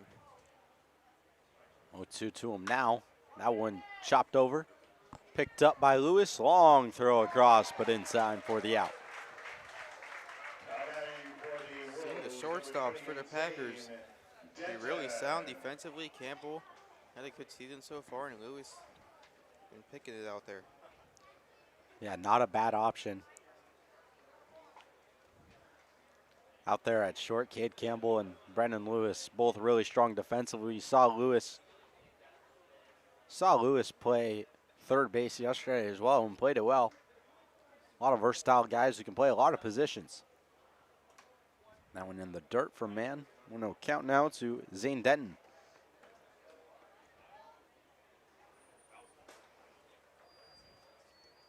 One away here, top of the 6th inning. Mann trying to get the bats back to the dugout. That slider in there. Coming in right around 77 miles an hour. Nearly 2,600 RPMs, which is quite a bit, if I'm not mistaken. I'm not a pitching nerd, but I know you are. That one chopped back up the middle. Pick up Ruckert, moving to his left, crosses his body, and a nice play for the second out of the inning. Definitely a lot of spin. Really good play from Ruckert there. I think the thing with Mann is there's so much velocity, such a velocity difference in the speed from the slider to the fastball, that it makes that fastball look that much faster. He's really come in, worked well. In the line for the win right now. Came in when the Packers were behind. He's retired 5 straight. That one gets away from him all the way to the backstop.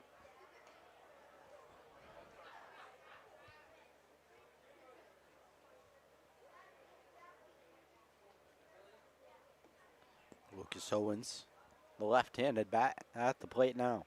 1-0. Again, a slider. That one just misses. Bit outside.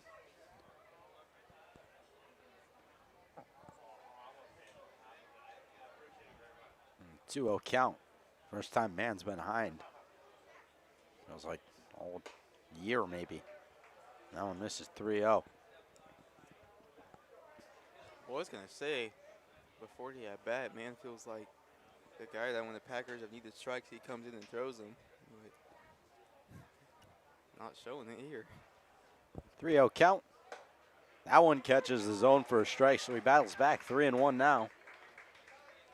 The difference between a 3-0 count and a 3-1 count really feels like quite a bit. I mean, you're much more likely to swing at a 3-1 pitch and get a guy to swing. 2 away here. Here's the 3-1. That slider in there. 2 straight strikes. I mean, it's tough after 3 balls to have that confidence to go back in the zone, but if you're able to establish just 1 strike, gives you the feel back, can replicate and execute. 3-2, 2 away. Mann trying to retire 6 straight. Swing and a miss! Put down on strikes. 4th K of the day and 2 innings of work for Brandon Mann. The Manimal is on fire out there. 6 straight retired. No hits, no runs for the Wolves. Brandon Mann cooking on the mound.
right, Brendan Lewis stepping to the plate now for the Packers after another inning of domination from Brandon Mann.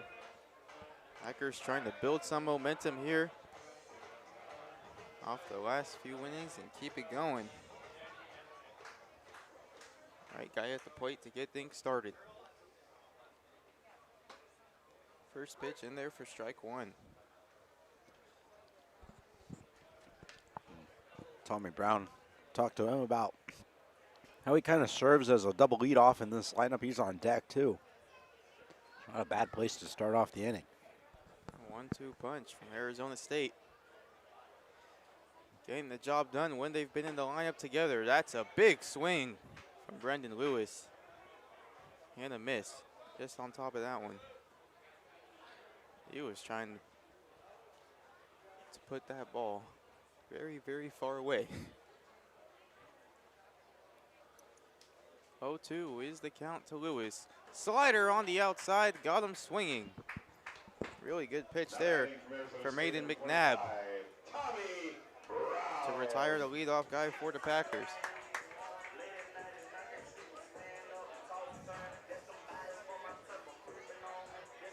It's a good bounce back last inning, but I'd like to see the Packers build off of it a little bit and try and add on more instead of just settling for one good inning. String together 2 or 3.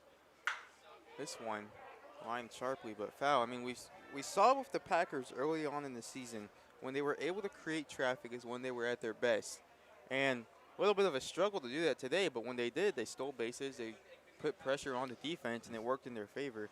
So just finding any way to get on really is what they can do to have the most success. This one, high and into Brown. Thought maybe he caught the shirt there, just missed.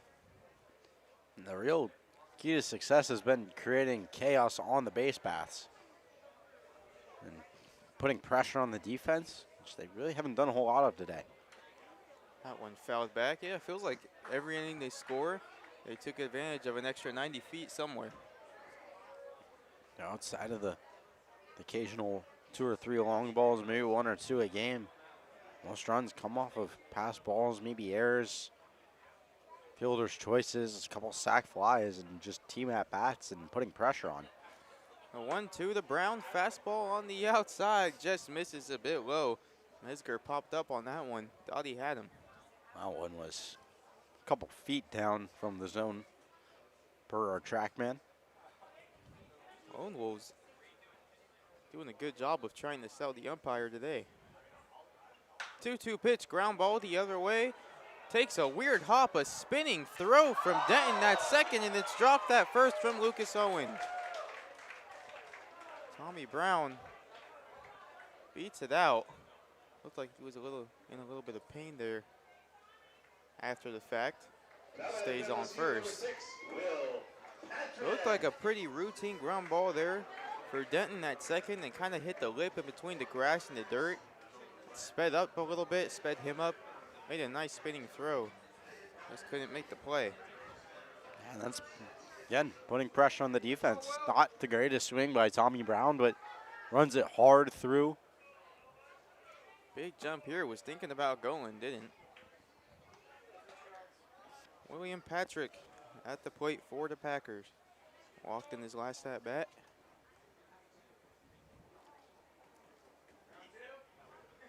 Tommy goes.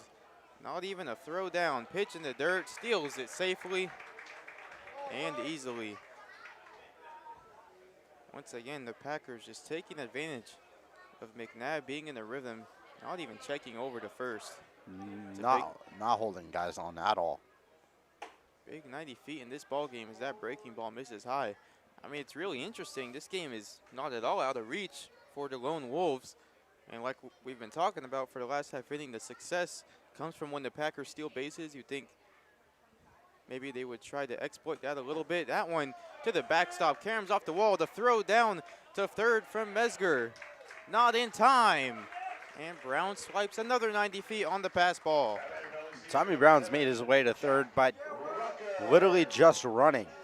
I mean, I know that sounds kind of point blank, but it was a soft infield ground ball, and him trying to run it out hard down the line led to an error because he put pressure on them. And You looked at him over at first base. If anyone saw, he was about halfway to second by the time that the ball was even out of the hand of McNabb. And then the pass ball there, and he's just taking advantage on the base paths. Now Will Patrick looking to do the same. I want you guys, although McNabb off the mound now, but the new pitcher on the mound's anything like McNabb, Will Patrick will take his secondary about halfway to second and not have a worry in the world about it. If you're coming in the game, especially in a 3-game series where you've already played 2, that's something you have to be aware of if you're on the mound or if you're on the other side. I mean, you just can't afford for that to keep happening if it's going to cost you ball games. See who the new pitcher is.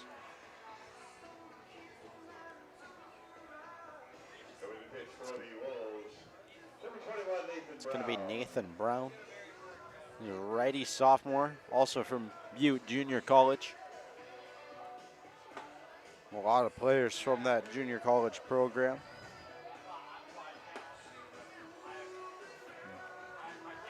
Well, last time Jack Ruckert was in this situation, took a fastball the other way and delivered with a sac fly. In a close game like this, a big run. See if he can do it again. Nathan Brown on the mound, as you mentioned, kind of a sidewinder.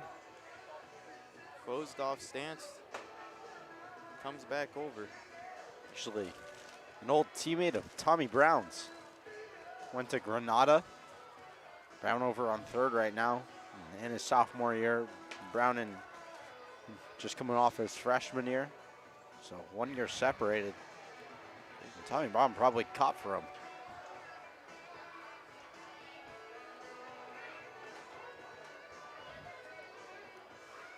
Maybe has a little intel on what he can do. Granada, one of the powerhouse high school baseball programs in the Bay Area.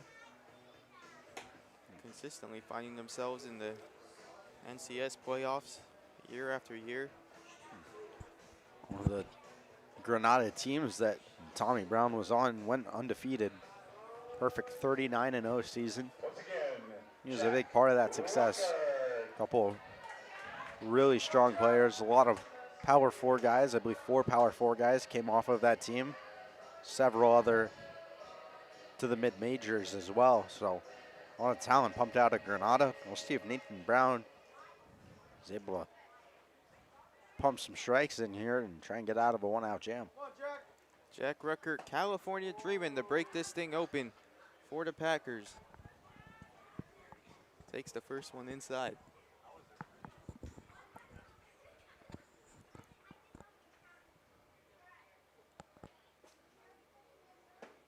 Swing and a miss.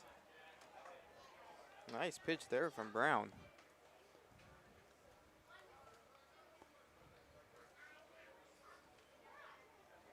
One and one is the count to the LSU counterpart. Will Patrick standing on first, Brown on third. This one grounded to the right side. Throw down to second. Was a tag play, not in time, and that's going to allow Tommy Brown to score. Jack Ruckert gets a job done once again, and it's 5-2 Packers.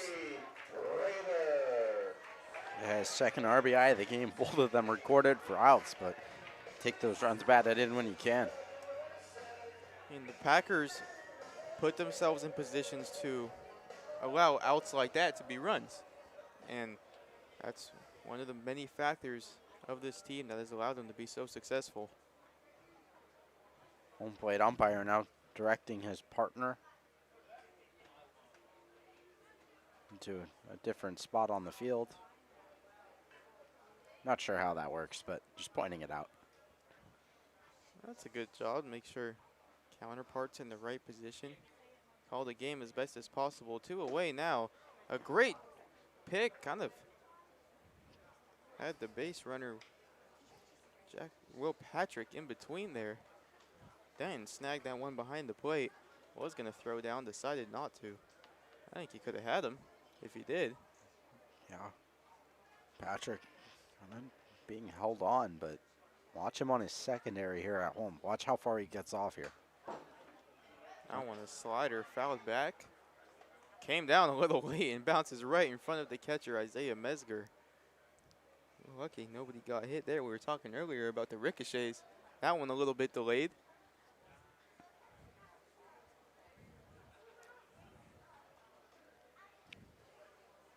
One to Hideki Prather. Slider on the outside. Misses in the other batter's box. 2-1. He had some good movement on it, but just needs to change his starting point there. Broke it off the plate. Needs to start a little more inside with how much that thing breaks. Well, we see Brandon Mann do so well.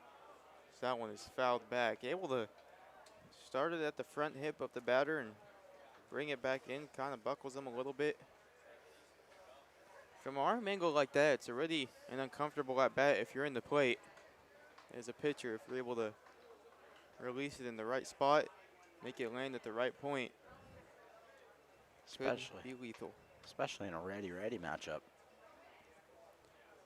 Definitely a tough at bat. Prather battling with 2 strikes. 2 balls, 2 strikes, 2 outs. Ground ball to the left side, fielded by the third baseman McGuire across the diamond in time. And he got him. So 1 run is the damage for the Prune Packers. They strand William Patrick at second, would extend the lead to 3. We'll be back for the top of the 8th inning. Tip of the cap to the Packers interns.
All right, new pitcher in the game for the Packers. Brandon Mann's night is done. It's going to be Jack Paris, number 34 on the mound.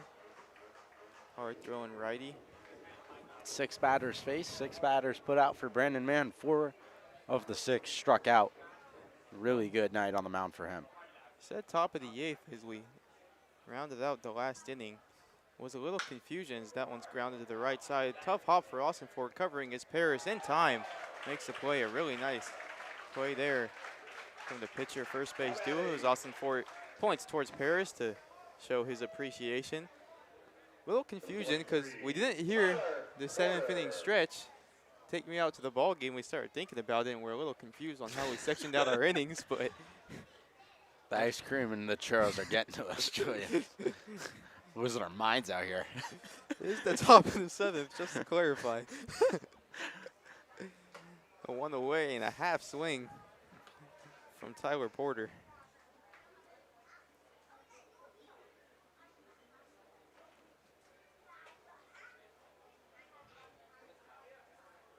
Porter with a homer on the day in his last at bat. crushed it to left field. Paris delivers. That one catches the outside.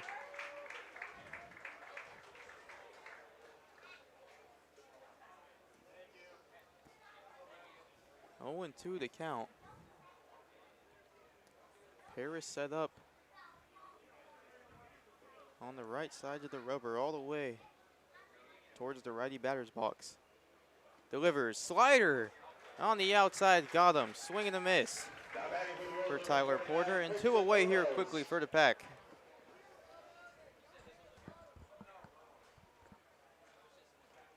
Good job there by Jack Paris. A lot Out of of movement on Texas. that last pitch. Didn't play last year. His father, David Paris, played himself at Texas. That one skips by Tommy Brown. Ball 1.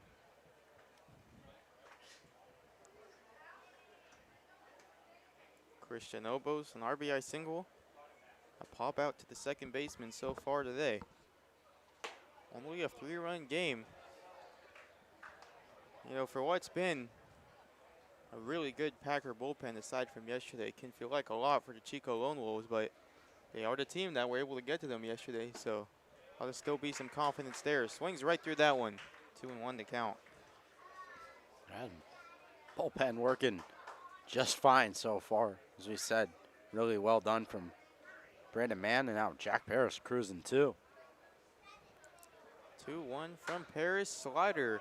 Sky right side of the infield. Jack Rucker calling everybody off as he's done a lot of this game. 1-2-3 inning for Jack Paris. A really good job on the mound to try and get the Pack back up to the plate. We'll see you in the bottom of the 7th.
Logan Sutter stepping up to the plate here for the Packers, trying to build off 3 consecutive 1-2-3 innings on the mound for Healdsburg.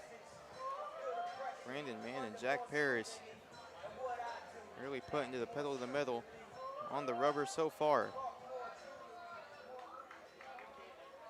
Sutter butter chants from the crowd, hoping he can get something started here. First pitch misses in. He's kind of struggled a little bit as of late. Since that first game, hasn't had the same pop. It's been in and out of the lineup. Everyone here knows what he can do. That one skips by the catcher, Mesger. Yeah, been playing a lot of positions too. That can take a toll on the guy. trying to maybe refresh your memory. Everything it takes to play in a certain spot, not always the easiest thing to do. 2-0 to count to Sutter. That one just a bit low, 3-0.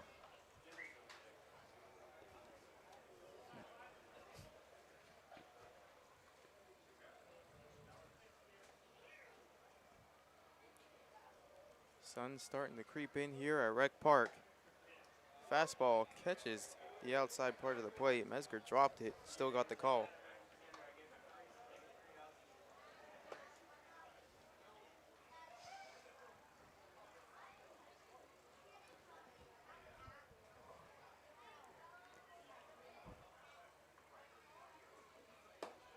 Three-one pitch, misses outside. It's a leadoff walk for Logan Sutter. Brings up JC Osario Agard. RBI single in his last at bat.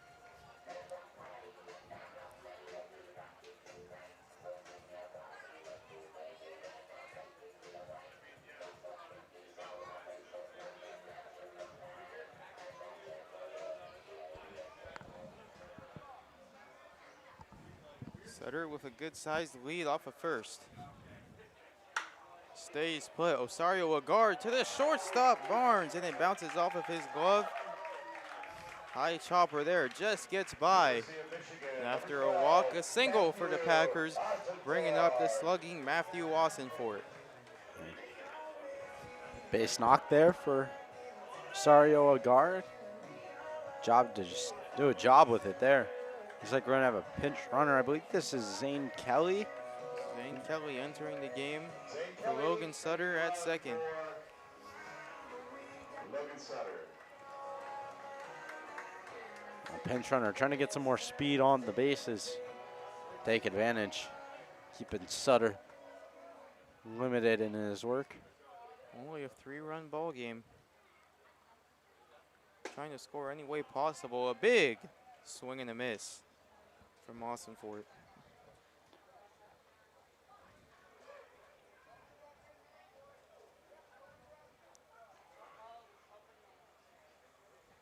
Oh, 1-2 on, no out.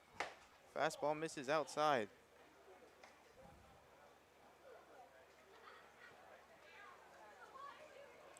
Wassenfort been pitched very carefully so far today after what he did last night.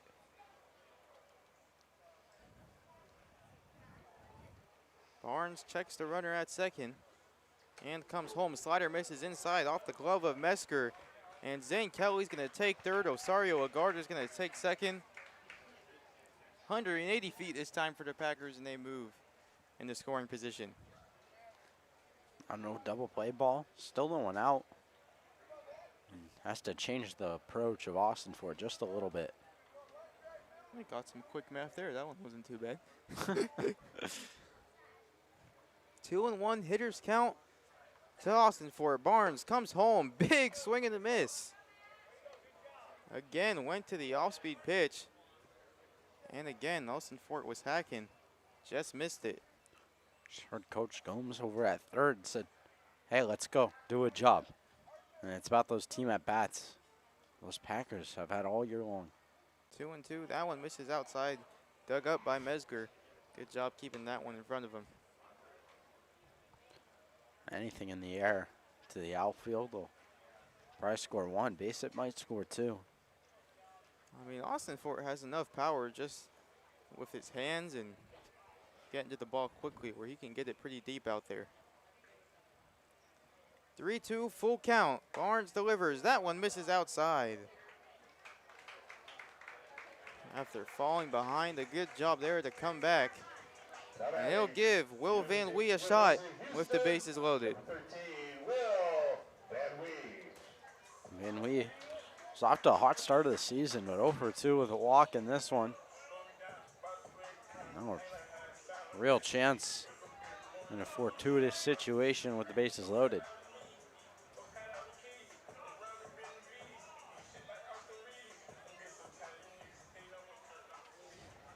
Still no one out here as well. They can capitalize on a ball in the dirt, bring Kelly home, move everyone over, and take away that force out at any base.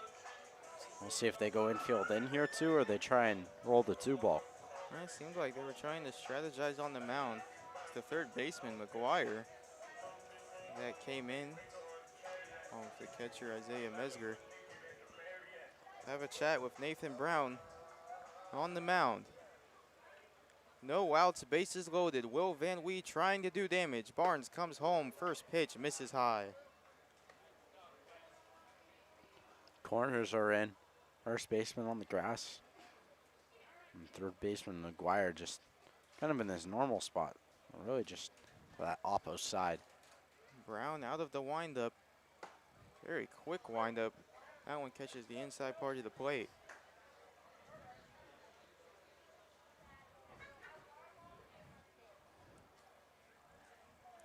Tough spot to be in if you're Brown. Trying to do what he can to limit the damage. This one fouled back out of play. Got a decent pitch to hit there. Couldn't capitalize. Van Wee behind in the count, trying to make something happen. Brown delivers slider, misses outside.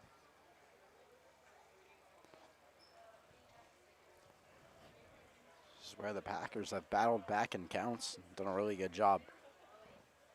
Forcing them to come in the zone. This one, a slider, comes back in, high in the air. Mesger has a beat on it coming in. McGuire from third, and a lack of communication results in a dropped baseball. Second life for Will Van Wee. Those are tough there. That one down the first base side, a little backspinning like that. That's probably the third baseman's ball there.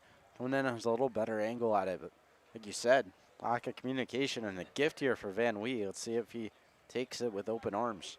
And that ball, definitely not an easy catch, was hit very high towards the side of the sun, too. It's also interesting, the fence here, the dugout isn't built-in defense. It kind of sticks out a little bit, so it's definitely on your conscience when you're heading that way. Barnes delivers, ground ball to second base. Second, the short, back to first. It's a double play, but it does get a run in for the Packers and Zane Kelly. So Van Wee does get the job done, probably not in the way he was hoping. But nevertheless, it's still a run for the Pack. Probably not exactly what you want, but does make the score 6-2. 4-6-3 double play brings Brendan Lewis to the plate. The ground ball down the line, foul.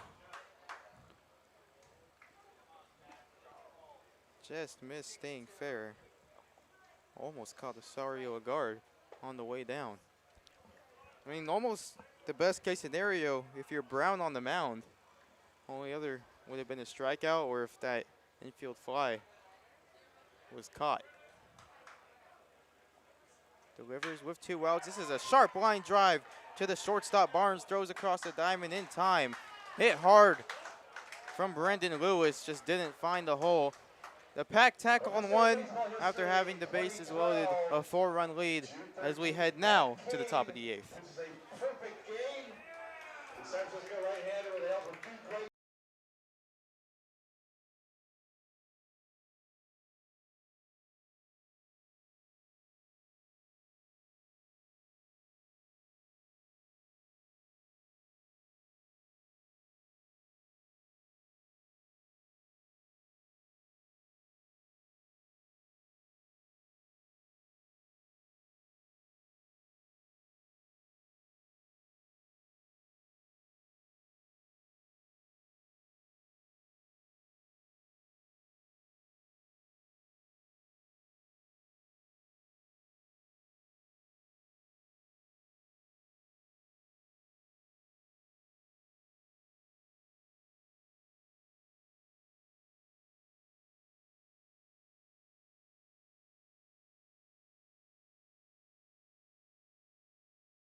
All right, Jack Paris night is done for the Packers. Aiden Pinn gonna take over here in the top of the 8th.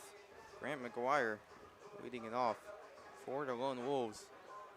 4-run lead, 6-2. Second appearance of the year for Aiden Pinn. Pitched 1 inning his last time out. 1 hit allowed, 2 strikeouts, which means if he pitched 9 innings, he'd be on base for 18 Ks per 9, which leads the team. Pretty good numbers there. Check that. Second on the team behind Brandon Mann, who was at 27 coming into the game and struck out 4 through 2 innings, so I can only imagine that went up. Man, what a force he's been so far for the Packers on the mound. That one misses low from Pinn. It's a testament to how good this bullpen has been in the late innings for the Packers. That one just a bit outside.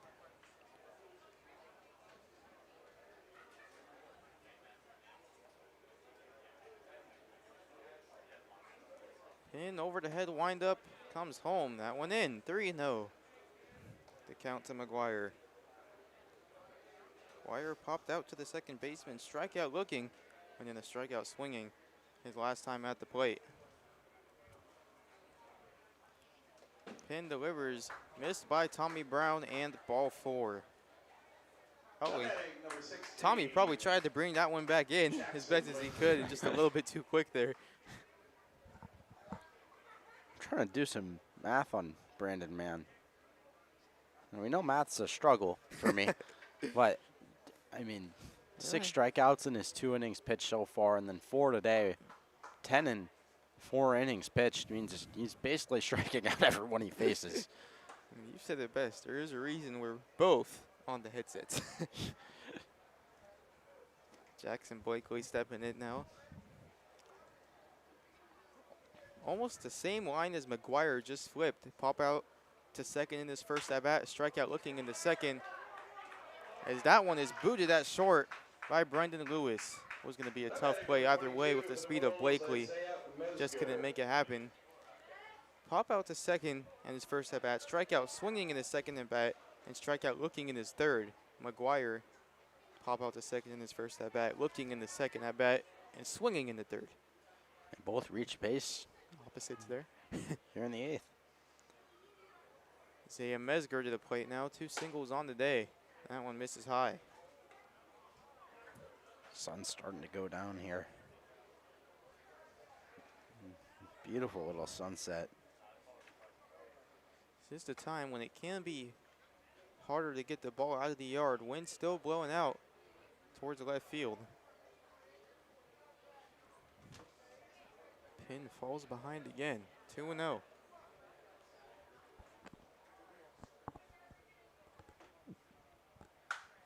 This one fouled back toward the left side and out of play.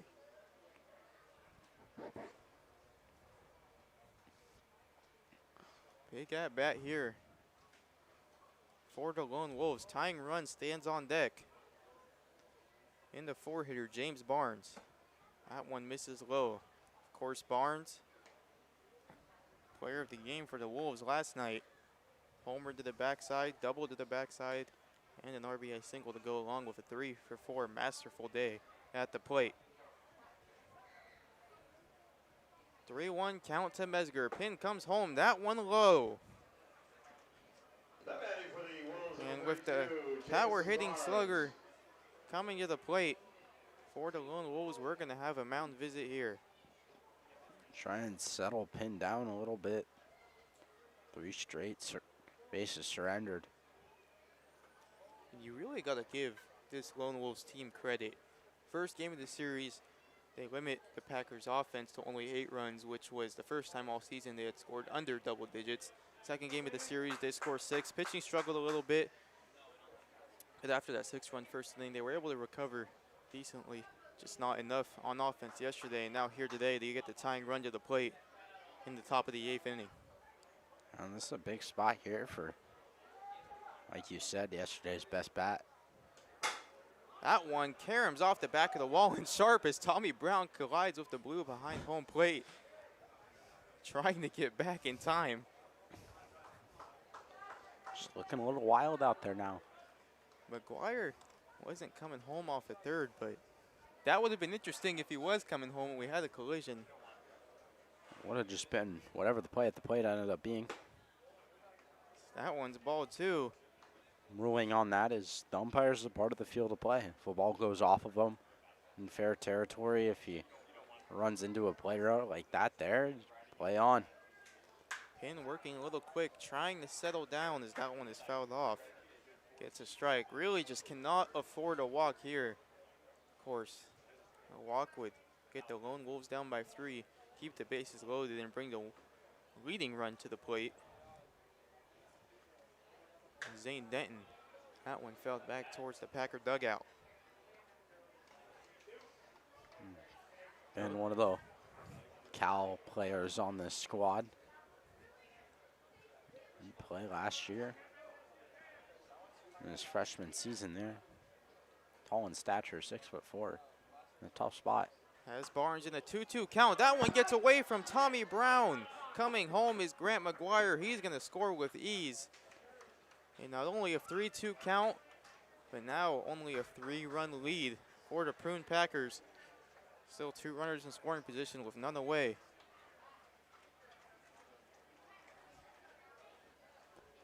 You're kind of pointing to it. Check swing. Thought maybe he might have went. It was close. No appeal. Definitely. And that's ball 4, so run would have come home anyway on the walk. But now it's going to be Zane Denton stepping to the plate, trying to keep the train rolling. Still no one out here. Tough spot for Penn. And now the winning run on base as well. Or sorry, tying run on base rather. Needs to figure it out fast. Corners in. Middle infield still deep. That one fouled away. That one banged up the camera, but They're facing us at the booth now, just backwards. you can see the ice cream we had back here now. That wasn't by design. We still have one. It's a little melted, but Or do a radio call. That one misses inside to Zane Denton. so if anyone's listening here at the ballpark and you want a free melted sundae, come on up to the booth. 1-1 to count now. That one low. We're really good. 2-1. Kind of an unfortunate spot for the camera to go out. This is a big spot here for Aiden Penn and the Packers.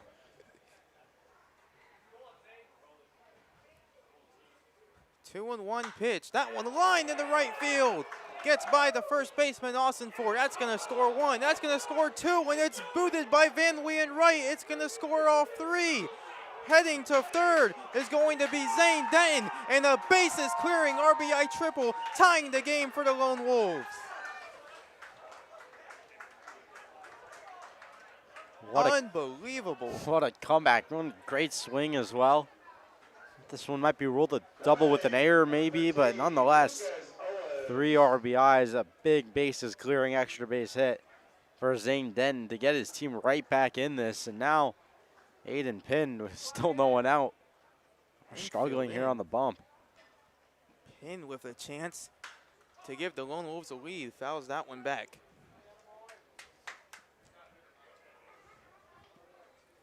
Everything spiraling fast. Including the camera. For the Prune Packers, including the camera. Tough hop out there for Van Lee, probably trying to get the ball in as fast as possible. And get another run home. That one skied into left field. Calling it is going to be Kelly. He's going to throw to the plate. It's a good one. It's on line, but it's just a tad late. And taking the lead are going to be the Lone Wolves. A sac fly from Lucas Owens gets the job done.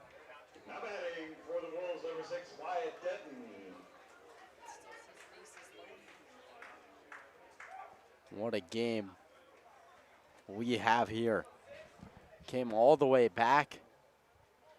Now with the lead, down 4 to start the inning. That one sky in the left field. It's going to be a bloop shot, and it falls in front of Zane Kelly. Everything going the Lone Wolves' way right now. Yeah, that one just had eyes there. As you called it earlier, what was it, the triangle of doom or whatever it is out there? Triangle of trouble. The triangle of trouble out there in shallow left field from a spot where it's tough for Lewis to get it as the shortstop, tough for Kelly to get it coming in from left field. Wow, how this game has turned on its head. That one fouled off the foot of Porter. Only one out. Wyatt Denton now on first. Obviously Porter, big home run in his first at-bat. Took a fastball and drove it.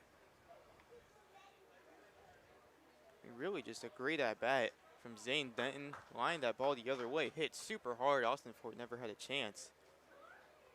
Hits all the way to third. Ran the bases well on that one. Pitch comes home. Lewis from short comes in, picks and throws in time. That one got past the pin, but Lewis was right there to back him up, and 2 away for the Packers. Nice play out there at short, able to find the short hop on that ball up the middle and pick it clean. Just got to get out of this here. Nightmare inning. Everything you can to keep it right here. Still a runner on second, not completely out of it yet. Obos to the plate. Again on the first pitch, a ball fouled off of the batter. Obos seems to be all right. 5-run inning so far. And still a runner in scoring position here. Incredible stuff from the Lone Wolves that come back in this one. And kind of feeling it from their dugout the whole game. Finally a big hit to come through as that one catches the bottom of the zone. 0-2 the count.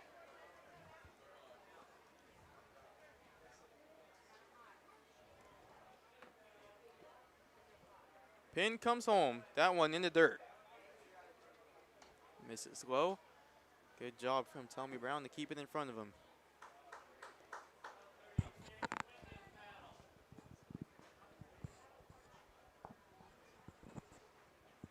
And trying to keep it here. That one misses out. 2-2.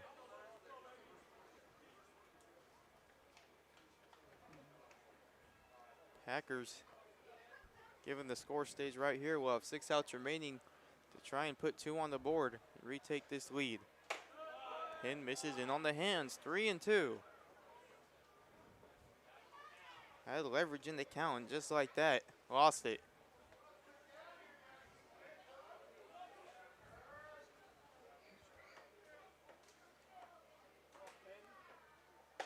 Outside, ball 4. Inning extends for the Lone Wolves. Lineup flips over, and Grant McGuire coming back to the plate.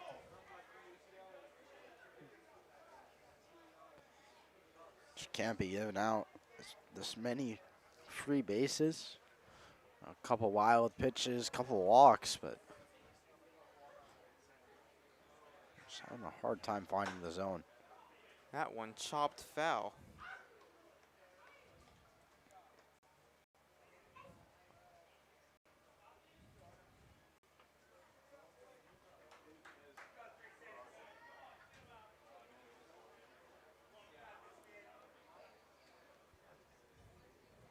Pin checks second and comes home. That one misses high.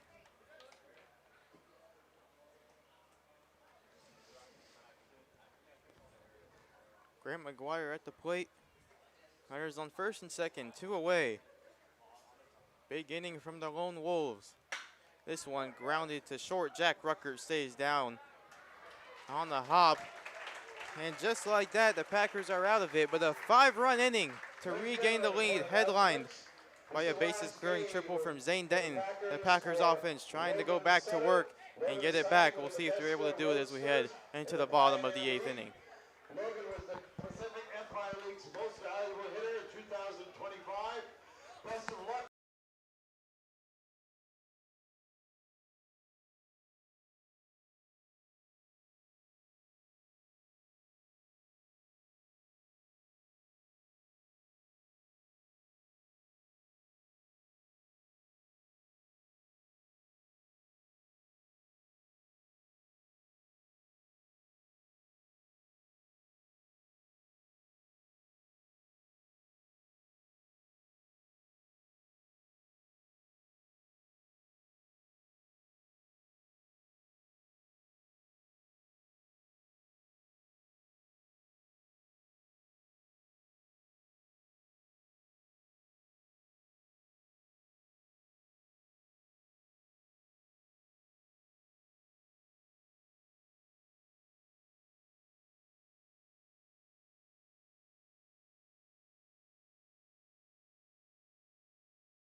All right, Tommy Brown coming to the plate now for the Packers, trying to get something started. 1 run is the deficit. Need to call their way back into this one if they want to maintain that 6-0 record. Keep it perfect. Ball misses outside from Brown. Not the worst guy to have up if you want to start it off. Serves in that double leadoff spot, as I said. 2-0 count, has leverage. Update, Game 5 of the NBA Finals. The New York Knicks defeat the San Antonio Spurs 94-90. Good series. Spurs had a few of those games and just let them slip late. Good job by the Knicks to take advantage, much how the Packers have done on the base pass lately. Need to create traffic here, and a perfect opportunity. 3-0 count to Tommy Brown. Gonna be a lot of traffic in New York tonight. Hopefully that city's still standing in 24 hours. I mean, saw earlier Team Brazil fans were flooding the gates in the heart of the city. Combine that is Tommy Brown takes ball 4. That's exactly what you want to lead off the inning if you're the Packers. Bringing William Patrick to the plate. You combine that with the New York Knicks winning the NBA Finals. You said, I hope the city's still standing. That's not an exaggeration. It's a good time to not be in New York. Might not be able to get out of your apartment for a couple of days.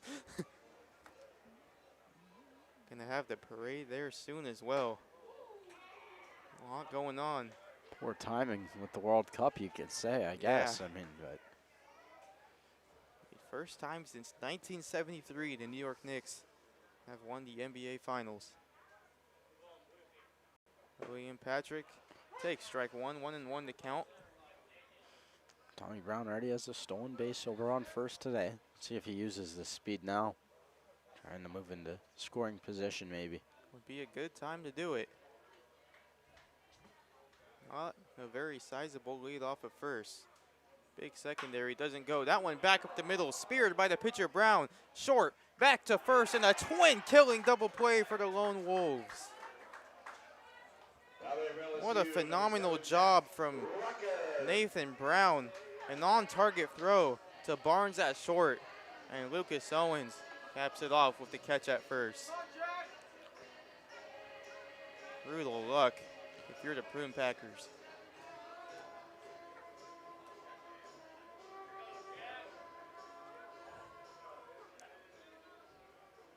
Looks like Jake McCoy pinch hitting on deck for Hideki Prather. I mean, now is the time. It's definitely interesting. I mean, Prather does have a homer on the day. We know McCoy can hit the ball far. Now's the time for a homer if you ever needed one.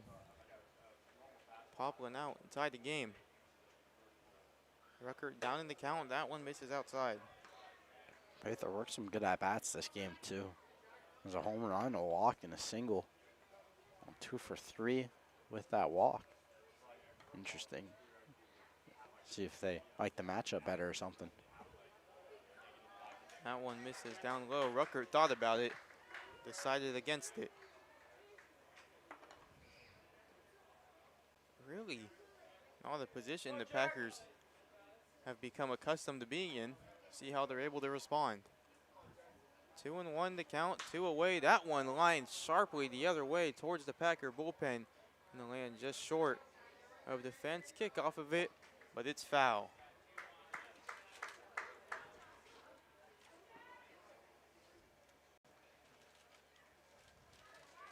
Come on, Jack. Well, Barnes looking in. Shakes once, nods the second time. Comes set. Big pitch in the ball game. Comes home, lined into right field, hit hard and down in front of the right fielder Denton, and it's a 2-out single to bring Jake McCoy up to the plate for Jack Ruckert.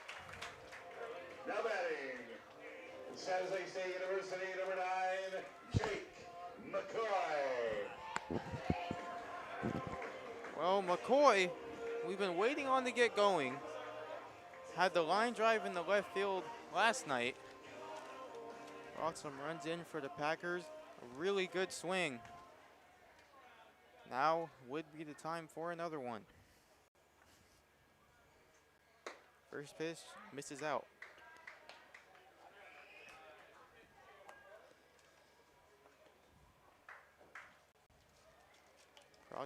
out of San Jose State.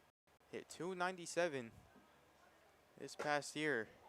Double digits in the homers. That one smashed through the net and off the Strindor barn.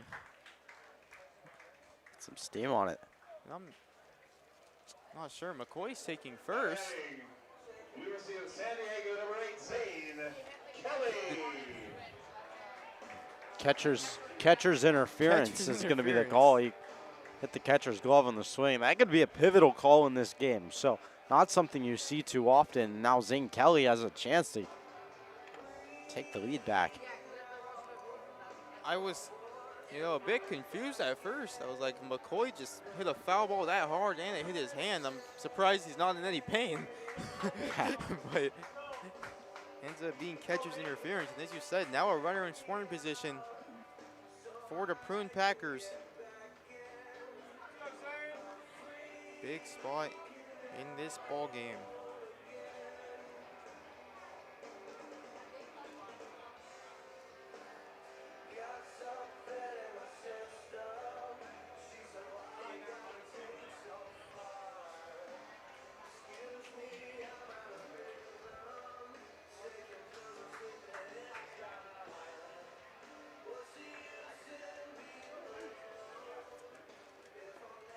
Oh, runner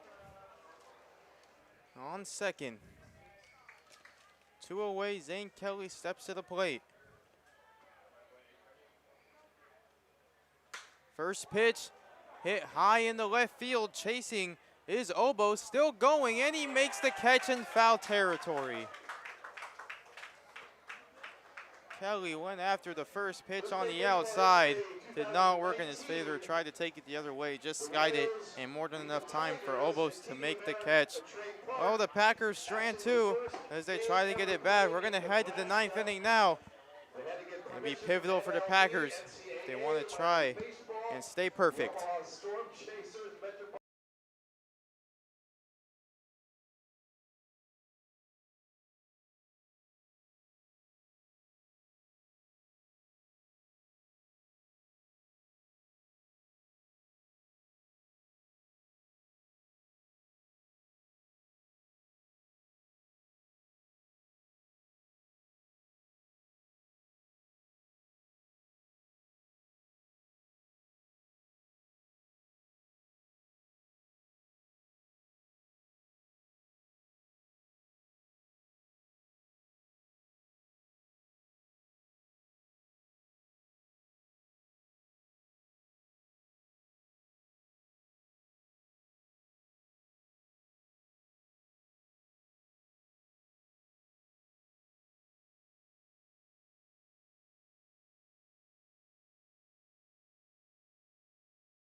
Jackson Blakely gonna lead it off here for the Lone Wolves as they try to capitalize on a big inning the last time out.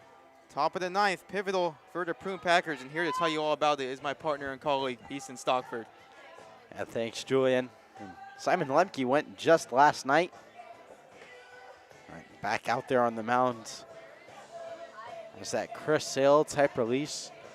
Only threw 4-seam cutter slider last night. That's his pitch mix. Mixes in a changeup occasionally, but not often.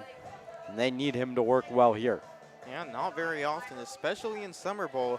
You see a pitcher go back-to-back days, reliever or starter. Has to slam the door shut Try and keep this at a 1-run deficit. Squaring the bunt, pulls back in there for a strike. It's Jackson Blakely leading things off here in the top of the ninth.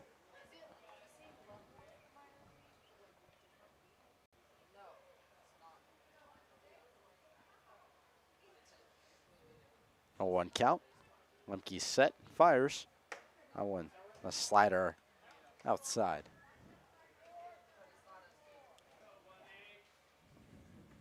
Really quiet here at Recreation Park, probably the most quiet it's been in a minute.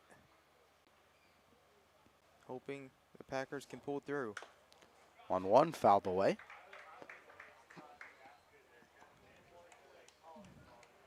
Lemke looking to work efficiently. I mean, we've seen the pitching staff handle some adversity in these first couple games. Not so much on the hitting side. First true test for them, being down in the game this late. Breaking ball lays off there, 2-2 count. Lemke thought he had him. Just half a ball above the zone. Level here at 2s.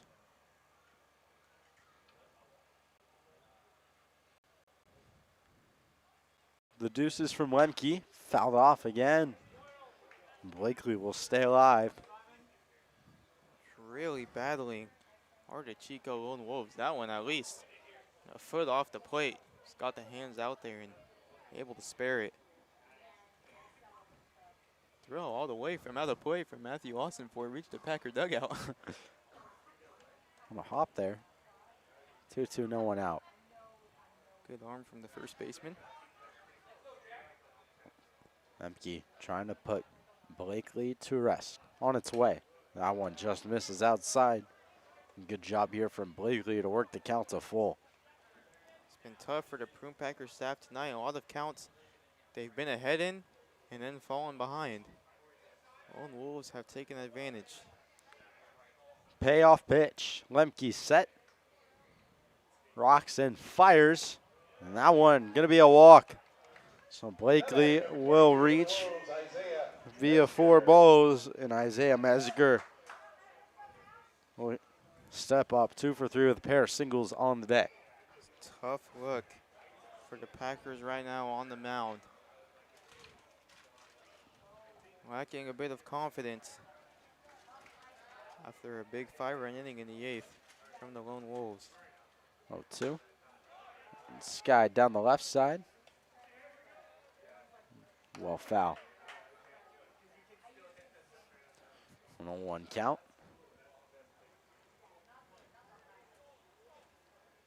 Blakely off of first. Mezger at the plate. Lemke deals up in the zone. Now 1-1. He's wearing number 22, kind of stepped towards the pitcher there. Reminded me of little Juan Soto. He has that little Soto shuffle to his game. He's a lefty too. 1-1. Pick back to first. Blakely back in there. That move from Lemke, interesting. You gotta wonder how he's able to control the ball so well on the pickoffs coming from that sidearm angle. Has to be tough. 1-1. Misses up. A 2-1 count now. Lemke dominated yesterday, struggling to find that same stuff right now. Definitely a lot easier in a 7, 8, even 10, 15 run ball game when you throw balls that come back in the zone, not afraid to make mistakes. Different situation here. That one finds the zone. Center cut for strike 2. Big spot here, 2-2.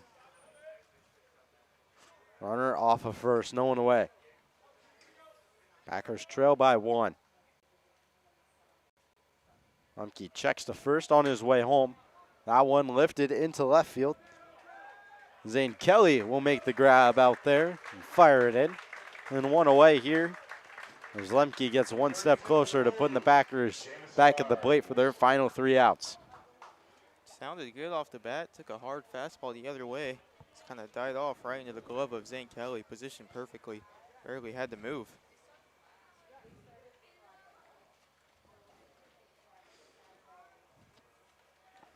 So now Jamison Barnes, who was hero last night, has had his struggles tonight.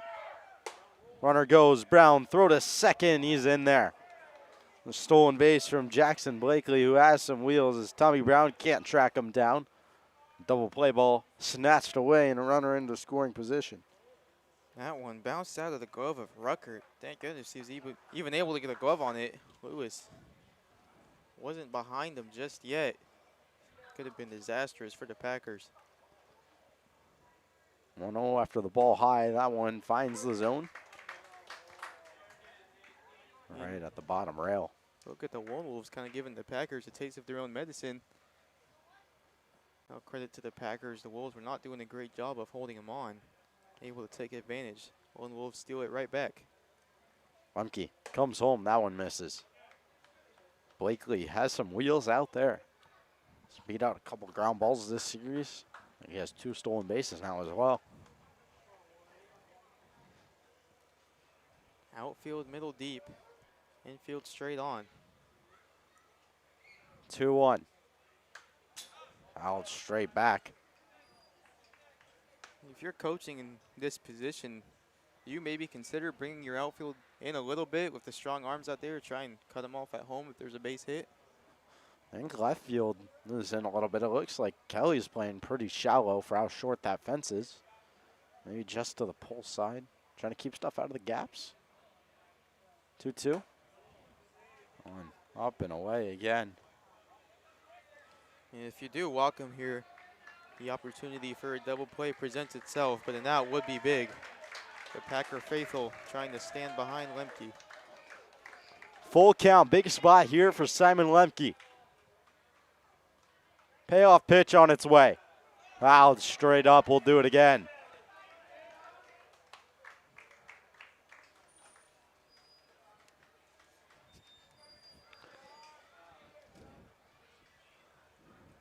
Take 2.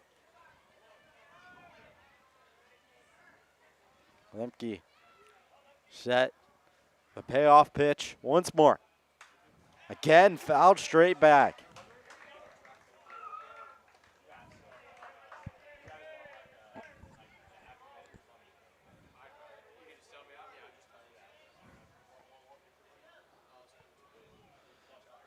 Take 3.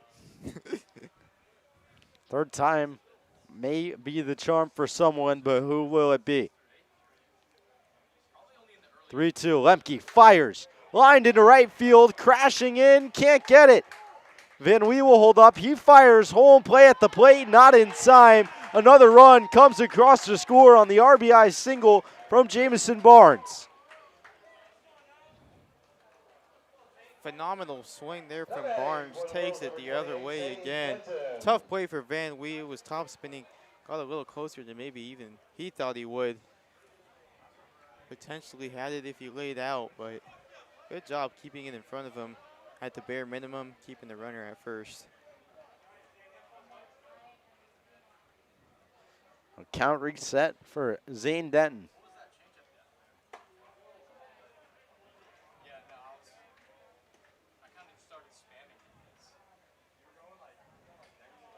Up in the zone, ball 1.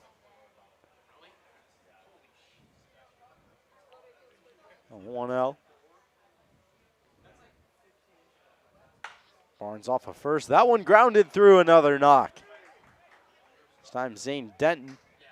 Van Wee will hit his cutoff man. Now 2 aboard with 1 away. Opposite field approach. Really, really working well for the Wolves right now.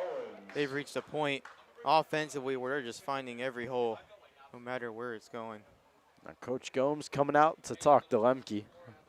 See if anyone's getting loose out in the bullpen there.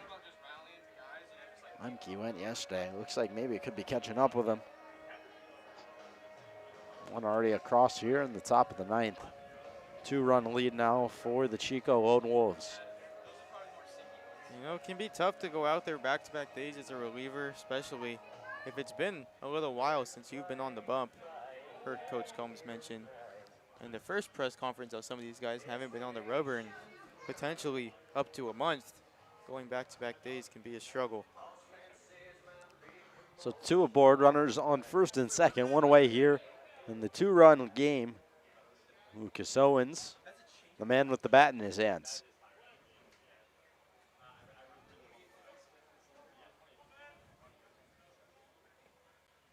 Lemke fires home, and there's a strike.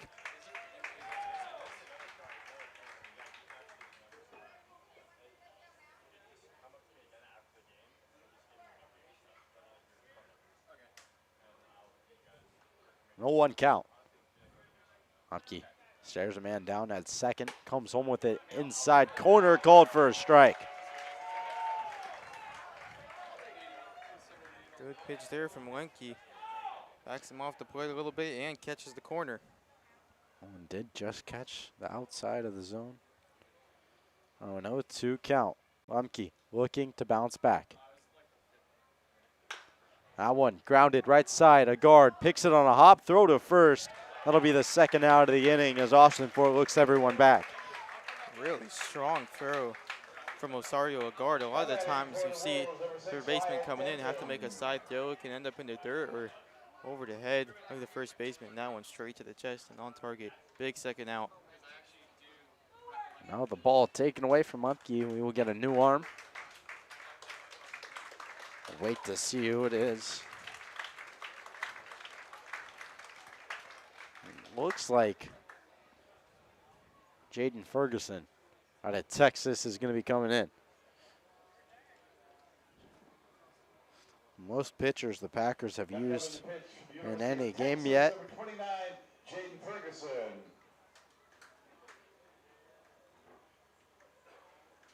As they move on to what is now their 6th pitcher of the game. Gone through Syrup, Brandon Mann, Jack Paris, Aiden Pinn, Simon Lemke, and now Jaden Ferguson. Ferguson worked out of a bases loaded jam before. I know he can do it in the high caliber situation. Packers really need it here. Try and stay in this one. Can't give up much more, if any at all. I'm talking about how the back half of the lineup for the Packers has delivered. It's going to be 5, 6, and 7. A guard, Austin Fort, and Van Wee coming to the plate for the Pack. Not a bad part of the lineup coming up. And bottom half has been strong today. Gonna have to come through in a big spot here, though. And so is Jaden Ferguson before any of that can happen.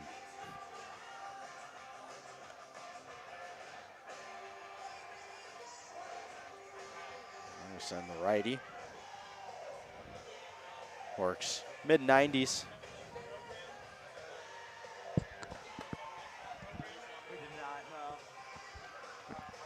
All the way on the right side of the rubber.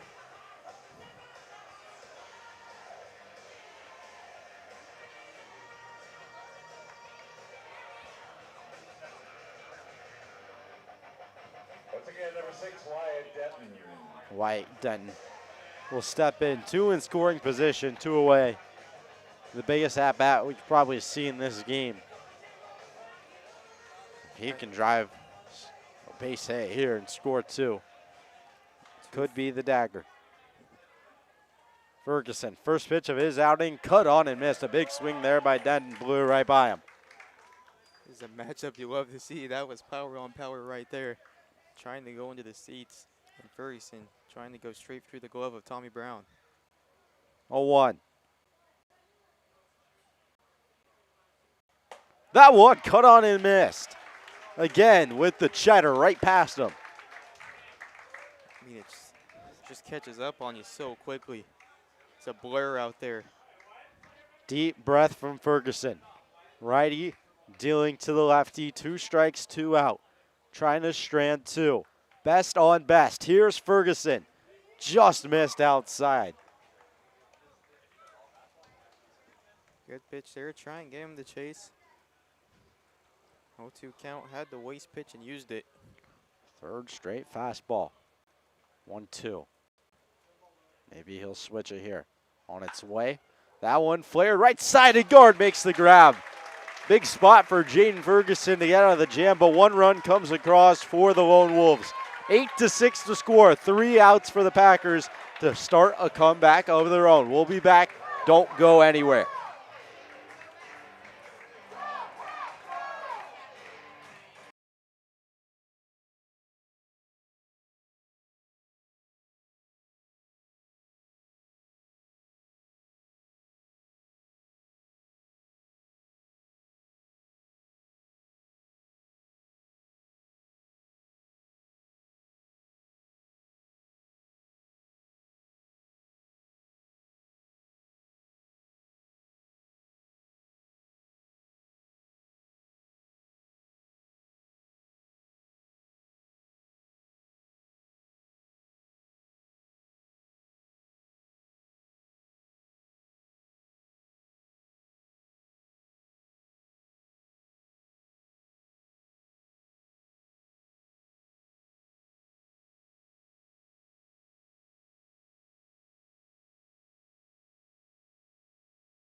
Back here, bottom of the ninth, 3 outs for the Packers. And they'll start with JC Osorio, a guard.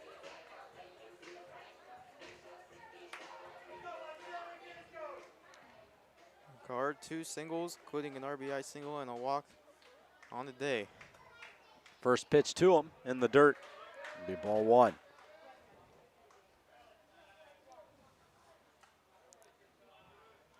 So on the mound, Jacob Cullen trying to close things out.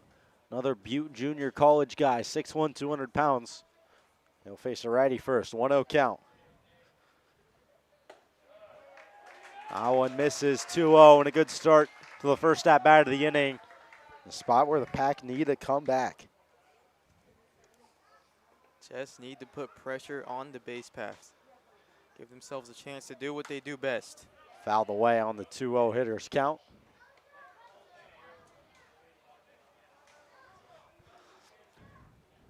A high pressure spot on both sides.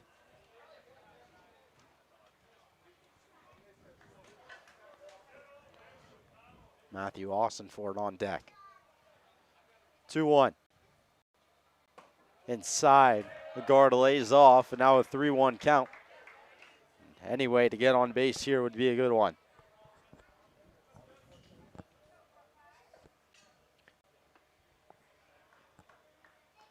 (3-1). Cullen set, kicks, and fires. That one smoked over to the dugout. Looks like everyone's okay. The fact that that got to the net is unbelievable. Looks like it might have caught a little bit of Ari Bethia down there. Everyone seems to be fine. Now a big full count spot as action turns back to the field. And if the Packers needed it anymore, it definitely woke them up. Cullen, payoff pitch. Popped up behind the backstop. Tough play for Mesger, but he makes the grab. 1 away. That's tough for a guard there. Worked a great at bat. And from the looks of it, from our standpoint, swung at ball 4. That one seemed to be a little inside. Now Austinford, as every out gets more and more important.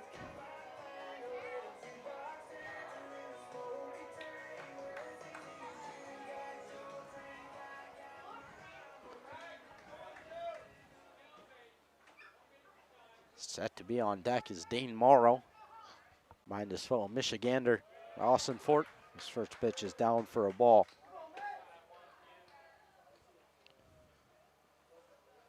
Morrow expected to come in for Will Van Wee. 1-0 count. That one hit high into center field. Heading back is Blakely, and he'll make the catch. And the Packers are down to their final out. I don't know if you can hit a baseball better than he just did right there. Just hit it to the wrong part of the yard. Backed him. Center fielder Blakely all the way up to the ivy. That ball was smashed, but bad luck for the Packers. Now the game rests on the shoulders of Dane Morrow. First at-bat of his night. Trying to come through when it matters most. 2 away, Cullen fires inside, ball 1.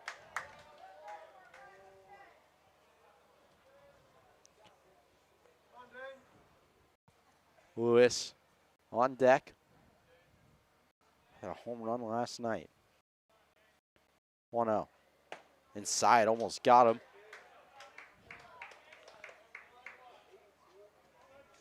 2-0 count. Gotta wonder if Austinford got all of that last ball. Saw him hit a high one yesterday. Felt like he was right there with that one. 2-0 pitch. Been behind the plate for every game, so just been kind of the theme for the Packers to play your consistent. And I mean, that's what you want in a team. You want to have guys that you can throw out there every day. But it's also, you have to understand that when you're playing this many games back to back to back, it can be tough on the body. And 2 days off now before going into another loaded week next week. If you're Coach Gomes in the squad, what is it you're kind of dwelling on to take into next week and take strides to improve and build off of a loss like this? I think just staying disciplined at the plate. I think they pressed a little bit today, and that's something we haven't seen too much because they haven't really been in this spot before. This isn't something that they've been used to and that's been consistent with the rest of the season. So really just preaching, getting your pitch. I think Tommy Brown does a really good job of that, just staying within his zone and getting the pitch he wants. Get the other guys to pick up on that as well. Stay within their game. Try and drive the ball the other way like we saw throughout the first couple games of the season. Just keep it simple. They know how to win ball games. This team is more than talented enough to do it. They're going to come back strong. So a somber end to the week for the Packers as they take their first loss of the season, and they move to 6-1. 2 days off, Sunday, Monday. No action here at Rec Park before we're back here on Tuesday. For myself, Easton Stockford, Julian Corey alongside me, Nolan, who is producing, fixing the camera, running all that stuff, and our whole crew here at Rec Park and all the Healdsburg Prune Packer interns. We wish you guys a good night. 8-6, the final score. Chico Lone Wolves get the win.